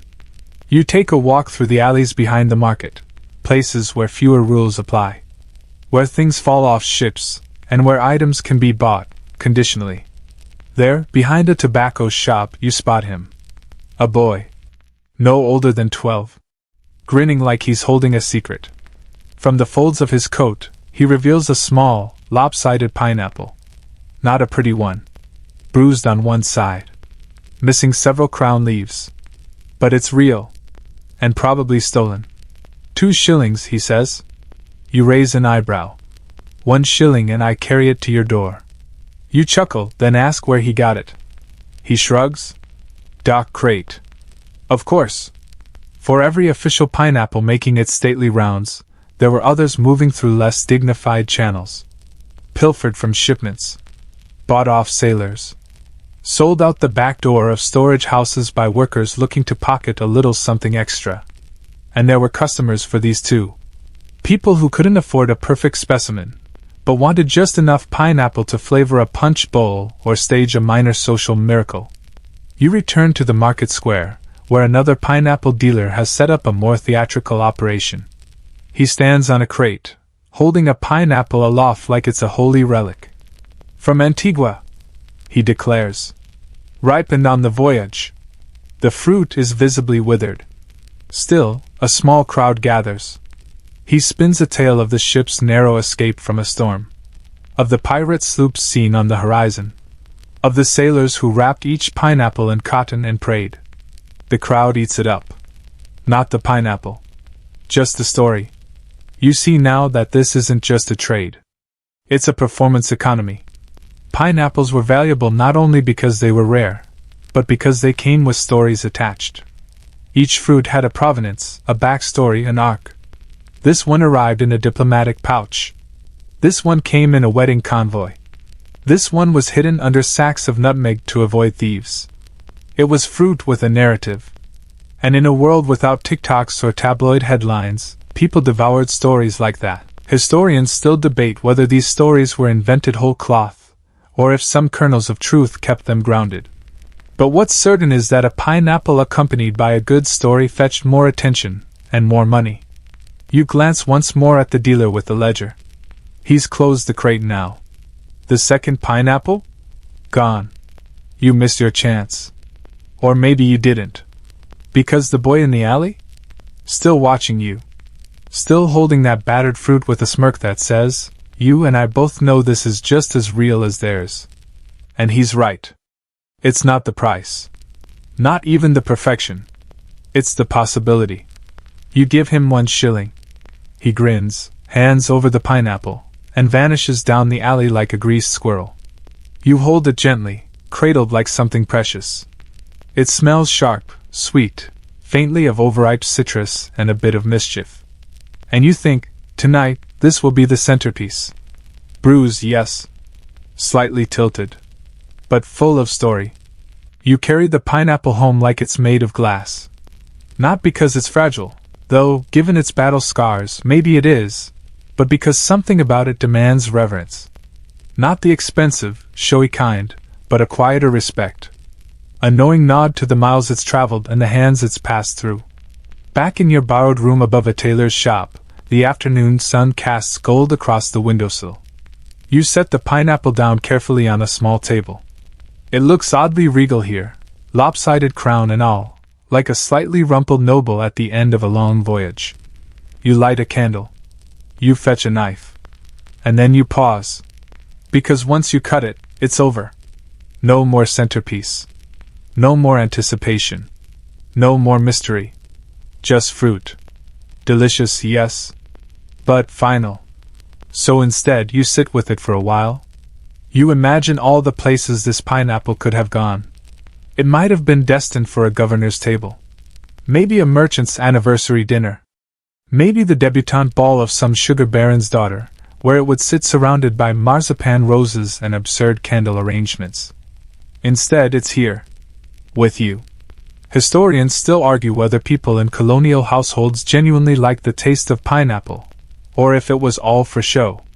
Some letters suggest the flavor was too intense, too foreign. Others gush about its brightness, its perfume, its almost unnatural pleasure. But nearly all agree, the first bite was unforgettable. And for you, it's time. You roll up your sleeves, pick up the knife, and make the first cut. It doesn't resist. The blade slips through the softened skin, releasing a sudden burst of scent, lush, sugary, tart. Your mouth waters before the slice even hits the plate. You trim away the bruised parts, save what's golden and good. Then, finally, you taste. It is, well, It's not transcendent, not divine, but it's real.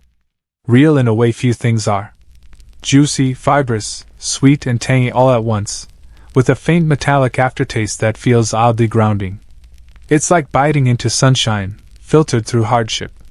You take another bite, then another, and with each, a little more of the story peels away, until you're left with sticky fingers and a plate of rough cores and empty rinds. And the sense that something sacred just happened. Not dramatic, not earth-shattering, just sacred. As twilight falls, you wrap the leftovers in cloth and tuck them in a cool corner of the room. Maybe you'll make shrub later. Maybe just a tart. Either way, this pineapple story isn't quite over. You open the window and lean out into the cooling air. Somewhere below, a street musician, and in a society that knew hunger, hardship, and long, tedious winters, a moment marked by pineapple was a moment worth remembering. You think of the servants who ferried pineapples from kitchen to parlor, holding their breath the whole way.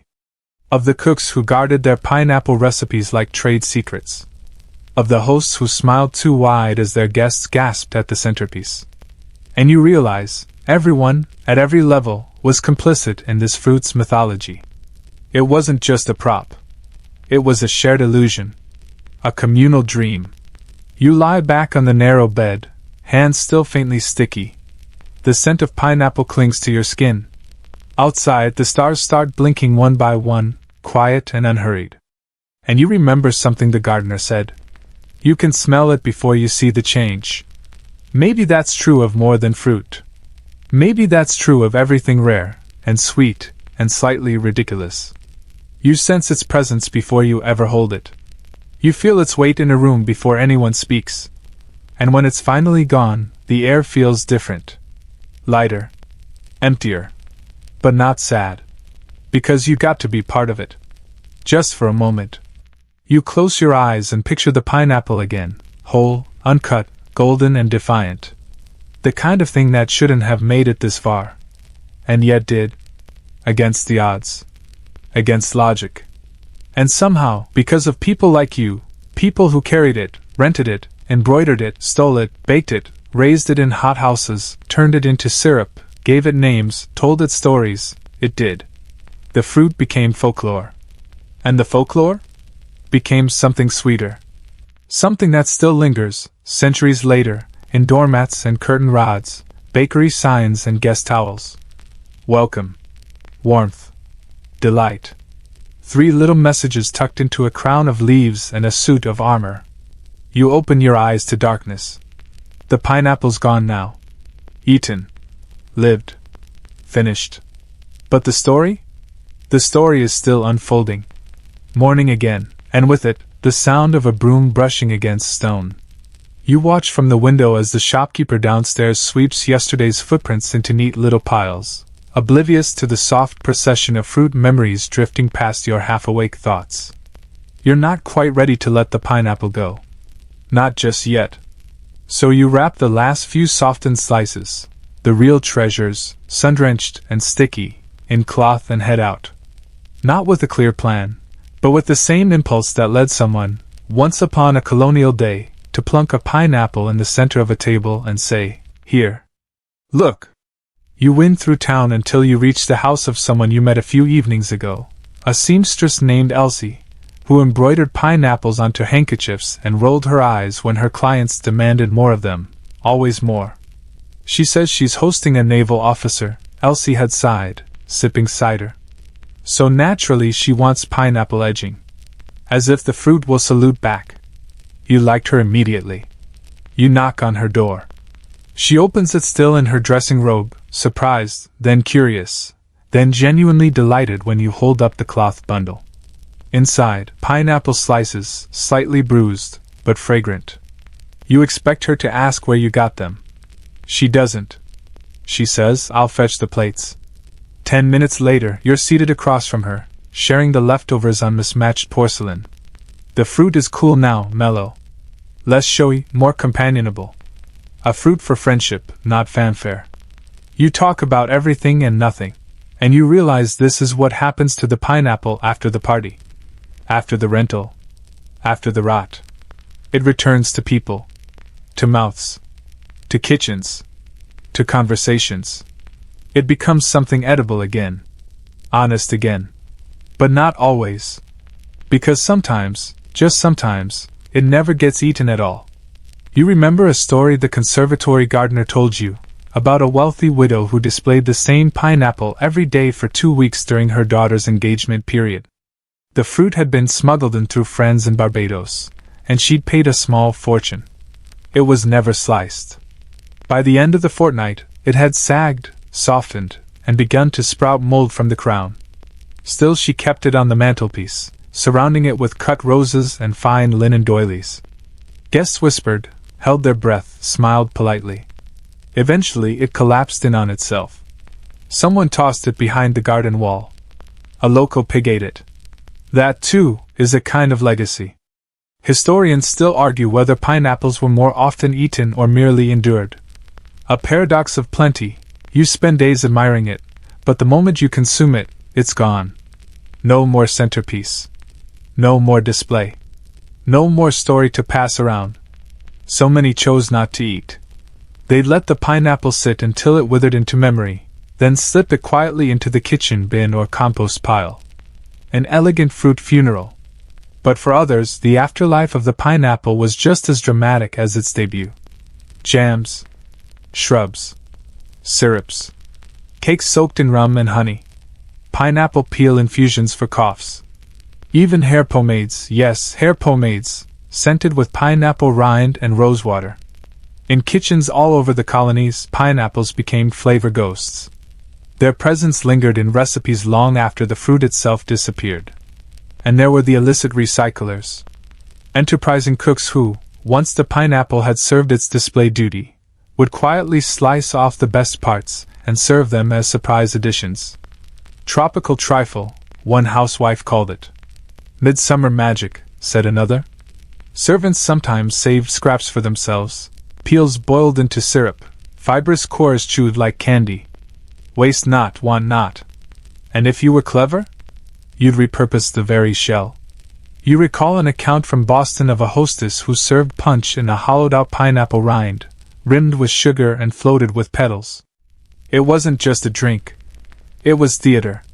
And when the party ended, she fed the rind to her goat. Full circle.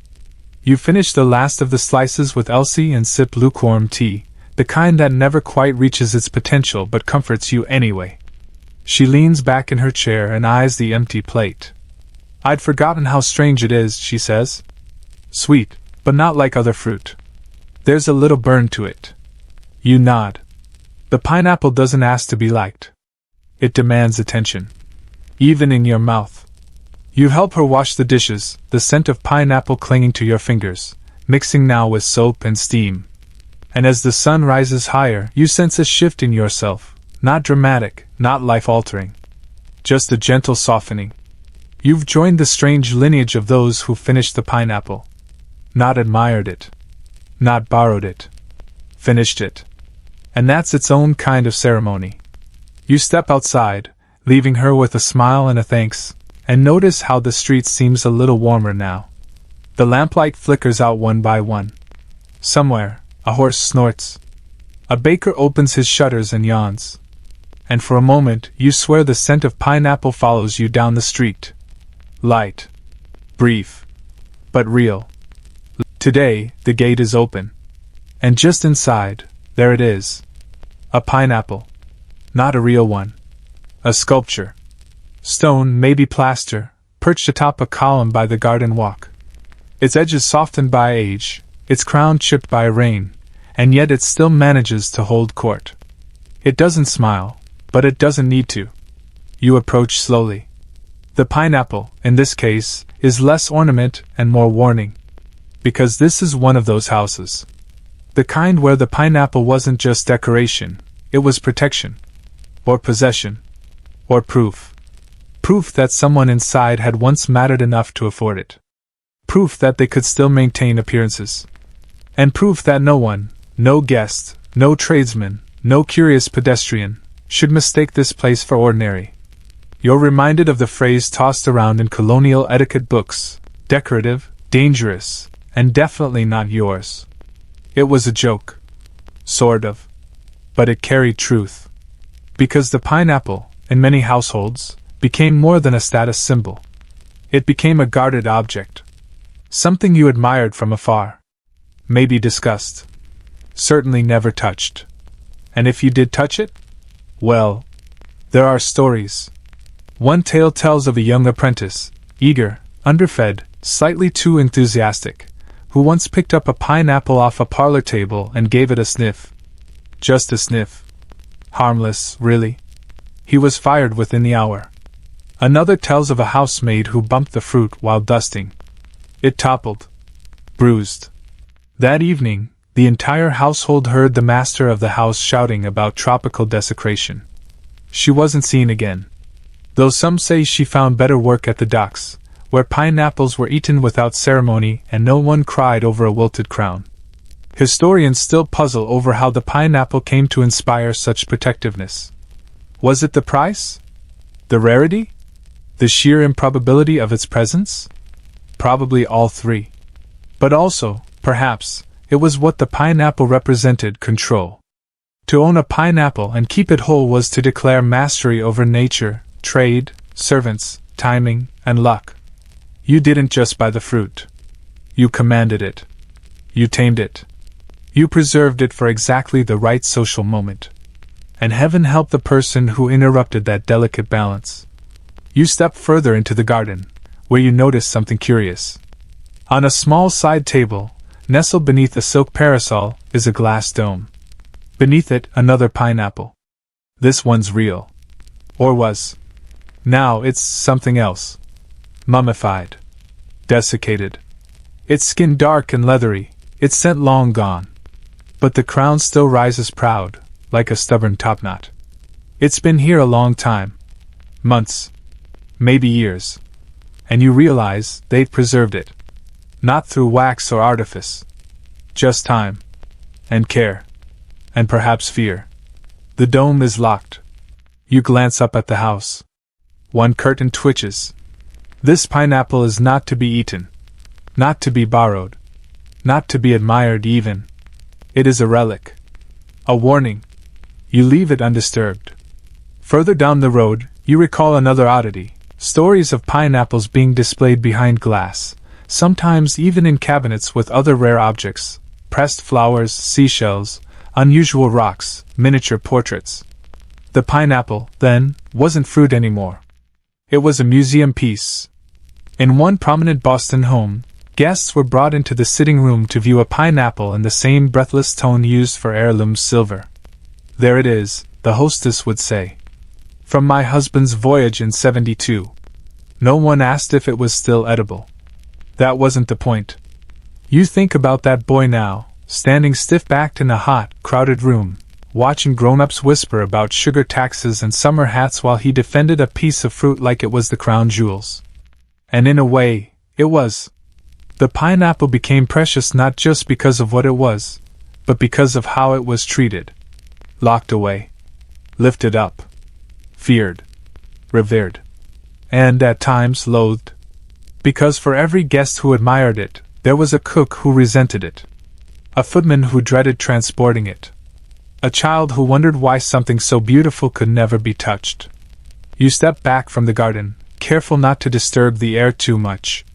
The pineapple under glass doesn't move, but somehow it watches.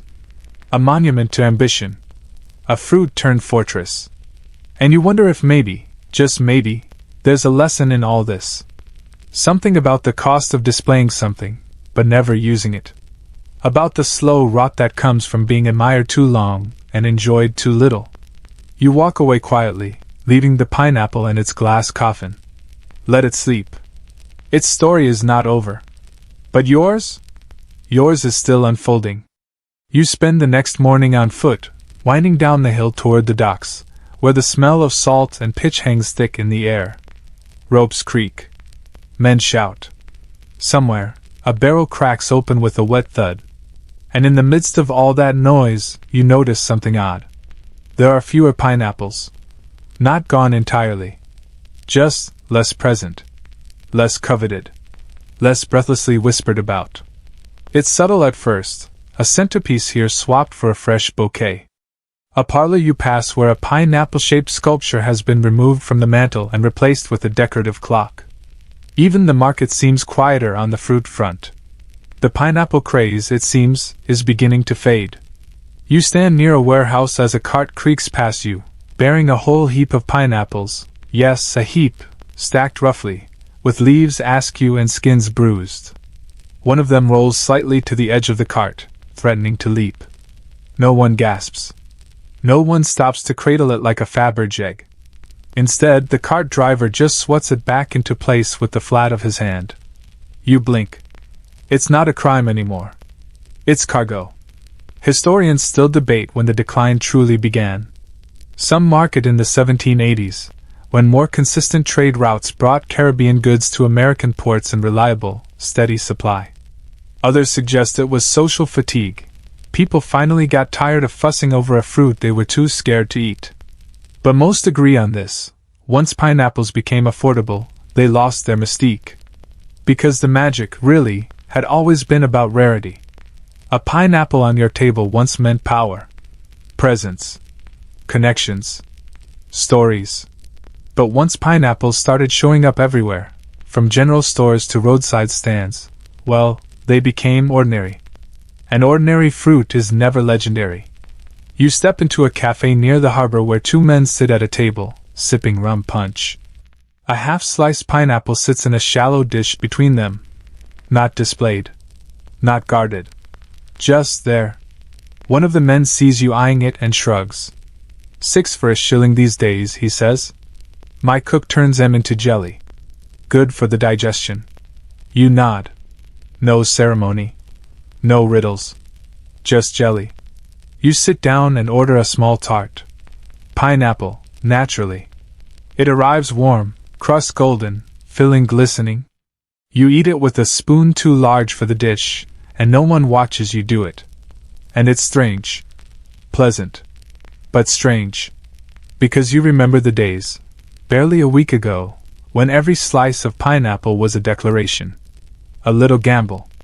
A badge of social nerve. Now it's just breakfast. You think about the people who made entire livelihoods on the back of a single fruit. The growers, the dealers, the decorators, the wax sculptors. One of the wax carvers has shifted to doing fruit miniatures. Cherries in spring, plums by commission, he says, dusting his fingers with flour to keep the molds clean. Another pineapple broker you remember now sells imported fans and stockings. Still a luxury, he shrugs. Just not that one. Even the gardener, your pineapple man in the conservatory, has started dabbling in melons. Faster to grow, he says. Sweeter, too. Though they don't make people weep withal. He smiles wistfully. Still, he adds, easier on the patience. You walk through neighborhoods that once boasted pineapples on every fence post. Now some are gone. Others are faded, sun-bleached. The new fashion is painted peacocks, or stylized tulips. The pineapple, like all icons, is being gently ushered off stage. But not without leaving marks. Because even as the fever dies down, the imprint remains. You pass a tailor's shop where a young woman embroiders a pillowcase with, you guessed it, a pineapple. But now it's more of a symbolic thing. A tradition. A habit. Not a boast. A pineapple now says, welcome to our home. Not, look what I paid someone else to look at while sweating profusely and not eating. That's a good shift, you think? More honest. You visit one of the older townhouses on the hill and find that the massive carved pineapple once affixed to the door has been moved inside, to the hallway, just above a grandfather clock. The butler sees you noticing and murmurs, family heirloom. Been here since the Washington days. Couldn't quite throw it out. You smile. And in a tavern near the edge of town, you hear a group of sailors swapping stories. One of them, wrinkled, wide-grinned, brags about a pineapple he once ate on a beach in Barbados. Not rented. Not fussed over. Just sliced with a pocket knife and passed around. You ask if it was good? He closes his eyes. Warm. Sticky. Tasted like the sun went swimming. And that's it, you realize. That's the future of the pineapple. Not in glass domes. Not in etiquette manuals. But in memories. In recipes passed down through generations. In funny-shaped doorknobs and cookie cutters and soap molds. In hotel logos and bed and breakfast welcome mats and tea towels with smiling fruit on them. The craze may have died. But the pineapple lives on. Less dramatic. More lovable. You walk down to the dock one last time before dusk, where a small ship is being loaded with crates bound for inland towns. Pineapples among them, packed side by side, crown to crown. No velvet. No ribbons. Just sturdy crates and the promise of pies. One of the deckhands tosses you a small, underripe one with a grin. On the house, he says. Or the deck, I suppose? You catch it. It's hard. Green. Spiky. Not ripe yet. But full of potential. Which, you think, is a fitting way to end. That night you stay in the harbor town a little longer than planned. Something about the shifting tide of pineapples, once sacred, now snackable, has left you both amused and a little contemplative. You wander past shuttered shops and taverns with the last embers of conversation glowing in their doorways. And then you see it. Not a fruit. Not even a carving. But a sign. Hanging gently from a wrought iron arm outside a narrow inn, its lettering faded with time. The Pineapple and Compass. It stops you mid-step. The inn itself is modest, 3 stories, weathered shutters, ivy climbing up the left side like a lazy cat. But the name draws you in. A juxtaposition. Fruit and direction. Sweetness and structure. Inside, the warmth is immediate. A fire crackles in the corner. A few travelers sit hunched over mugs of something mulled. Behind the bar, a middle-aged woman with salt-streaked hair and a laugh like linen flapping in the wind leans over the counter. You look like someone who needs a tale, she says, pouring a drink before you even speak. You nod. Rum, citrus, and a touch of pineapple shrub, she says. How special. Been serving it since my grandfather's day. You sip. It's perfect. Tart, not too sweet. A little sea salty at the edges. Honest. You ask about the name. She smiles, sets down the bottle. Back in the day, she begins, this place was just the compass. Boring name. All wood, no windows. Sailors came here to forget directions. You chuckle. Then, sometime around 1775, she continues, a merchant passed through. Said he had a pineapple too ripe to take inland. Gave it to my great-great-grandmother in exchange for a room, 3 boiled eggs, and a basin of water. She gestures to a painting on the far wall. A tiny woman with impossibly large hair and a mischievous twinkle in her eye. She didn't eat it. Didn't toss it. Just set it on the front desk. Next day, someone came in asking if we were hosting royalty. You raise your eyebrows. She said no. But we have a pineapple. The barkeep grins. That fruit stayed there for a week. We got more guests than we'd had in a year. Sailors. Lawyers. A woman claiming to be the widow of a Portuguese duke. All wanting to see the inn with the pineapple. You glance back at the sign above the hearth. Pineapple and Compass. So we changed the name, she shrugs. And started adding fruit peel to the drinks. Did anyone ever eat it? You ask. She leans closer, lowers her voice. Legend says it rotted, fermented, and was turned into a very peculiar cordial. You nod solemnly. Delicious? You ask. Dangerous, she replies. You raise your glass in tribute. Here you realize the pineapple isn't just a has-been status symbol. It's become part of the cultural fabric, woven into stories, recipes, in names, and family legends. A thread of whimsy that survived the fashion of its time. Historians might not write dissertations about the pineapple and compass, but places like this are where real memory lives. Not in the gilded parlors or auction ledgers, but in warm mugs, painted signs, and inherited jokes. You look around. A child sleeps on a bench near the fire, head resting on her father's coat. A traveler scribbles something into a journal, possibly describing the same shrub you're sipping now. The barkeep hums a sea shanty between customers. The room glows, not with grandeur but comfort. And that, you think, is the pineapple's final transformation. It began as a miracle, a myth, a golden guest too precious to eat. Then it became a commodity, then a memory. And now, it's an emblem, not of status, but of welcome, of hospitality, of softness in a hard world. You ask the barkeep one more question. Why a compass? She wipes a glass, eyes distant. Because pineapples may bring people in, she says, but a compass reminds them where they're going next. You finish your drink slowly. Outside, the wind has quieted. The street lamps flicker with lazy flame. And somewhere in the distance, a bell chimes 10. You step out beneath the swinging sign, take one last look at the carved pineapple and brass compass dancing gently in the breeze. No longer objects of prestige. Just companions. Reminders that even something as silly as fruit can carry meaning, shift culture, shape stories. And maybe, just maybe, guide us home. The last morning arrives quietly. A weather vane shaped like a pineapple, slowly turning in the breeze. A front gate with 2 golden pineapples perched like sleepy sentries, their paint chipping but still dignified. A quilt in a shop window, hand-stitched with tropical motifs. Pineapples, yes, but also parrots and ferns and curling waves stitched by hands that may have never seen the Caribbean but dreamed it, deeply. You step into the small-town museum, more out of habit than curiosity. Inside, the exhibits are modest, display cases holding spoons, wigs, rusting buckles. But in the back corner, behind a wobbly glass pane, is what they call the pineapple cabinet. It's simple. A few plates with pineapple motifs.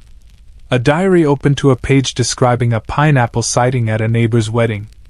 A child's drawing, crayon, barely distinguishable, of what is obviously supposed to be a pineapple but looks like a misshapen sun. And in the center, a small wax replica. The caption reads, Pineapple rental copy, c. 1760. Passed through 3 families. Displayed at 7 confirmed events. Never eaten. There it is. Not fruit. Not food. Just story. You stare at it for a long moment. The wax is cracked. The color's faded. But somehow, it holds its shape. Like it knows you've come to say goodbye. You wonder who made it. Whose hands pressed the mold. Who carried it uncut from parlor to parlor, murmuring, please don't touch. What a strange little dance it all was. And yet, so human. Historians still reflect on what the pineapple craze tells us. About vanity. About aspiration.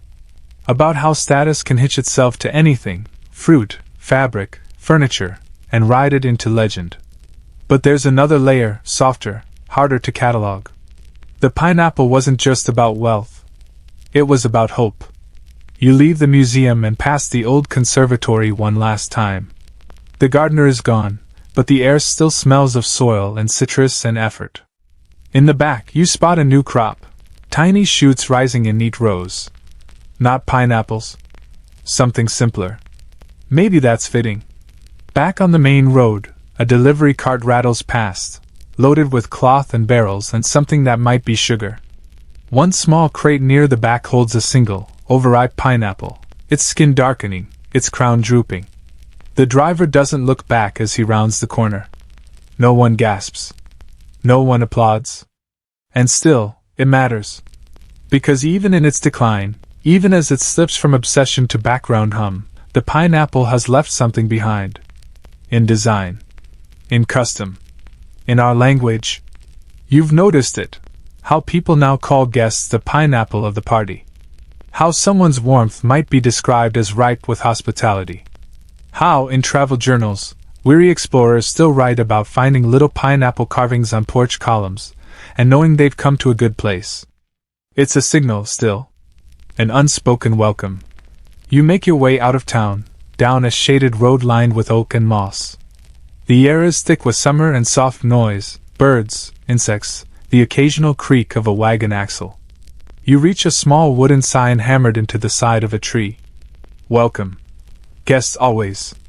Pineapple pie on Sundays. You smile. It's probably just a gimmick. A baited promise. Maybe there's no pie at all. But you believe it anyway. Because that's the final gift of the pineapple, isn't it? Not its taste. Not its cost. But its invitation. An absurd, golden, barbed little message. You matter enough to offer something extraordinary. Even if the extraordinary is just fruit. You stop by the side of the road, and you realize no one person owns the pineapple story. It's been passed along. Lifted. Shared. Eaten. Admired. Forgotten. Remembered. A collective tale told through centerpieces and rentals and stolen bites in alleyways. It's not just history. It's human. You close your eyes and let the road stretch ahead. Somewhere, another town waits. Maybe they've just received their first pineapple. Maybe they're building a shelf for it, arguing over napkin placement, instructing children to look but not touch. Maybe someone is carefully sculpting a wax version in a back room, unaware that it'll outlast them by a century. And you? You'll walk on. But you'll know. You'll carry the absurdity, the sweetness, the dignity. And when someone asks you, years from now, why you paused at a weathered fence post with a pineapple carving on top, you'll smile. And say, you had to be there. So now, as the lanterns dim and the last crumbs of pineapple tart have been swept away, you lean back into the softness of whatever you're resting on, pillow, chair, dreams, and feel the story settle around you like a well-worn quilt. Not loud. Not grand. Just gently sweet. You breathe in the quiet. The kind that lingers after laughter. The kind that glows around old stories and strange histories and small, perfect fruit. Tonight you walk through a world where pineapples ruled parlors and whispered of elegance in candlelight. You saw them perched on mantels, passed between parties, preserved under glass. You tasted their brief, bright glory, and smiled when they faded into jelly and memory. Because not everything needs to last forever. Some things are beautiful simply because they were once adored. And now? Now your breath slows. Your limbs soften. Your thoughts drift like docked ships rocking gently in the harbor. There's no need to remember every pineapple. Only the feeling. The hush of curiosity. The glow of shared wonder. And the quiet comfort that somewhere, even now, someone's placing a pineapple by their door. Not for status, not for guests, but just to say softly, you're welcome here. So close your eyes. Let the night carry you like a crate of golden fruit across still water. You are safe. You are warm. And you are exactly where you need to be.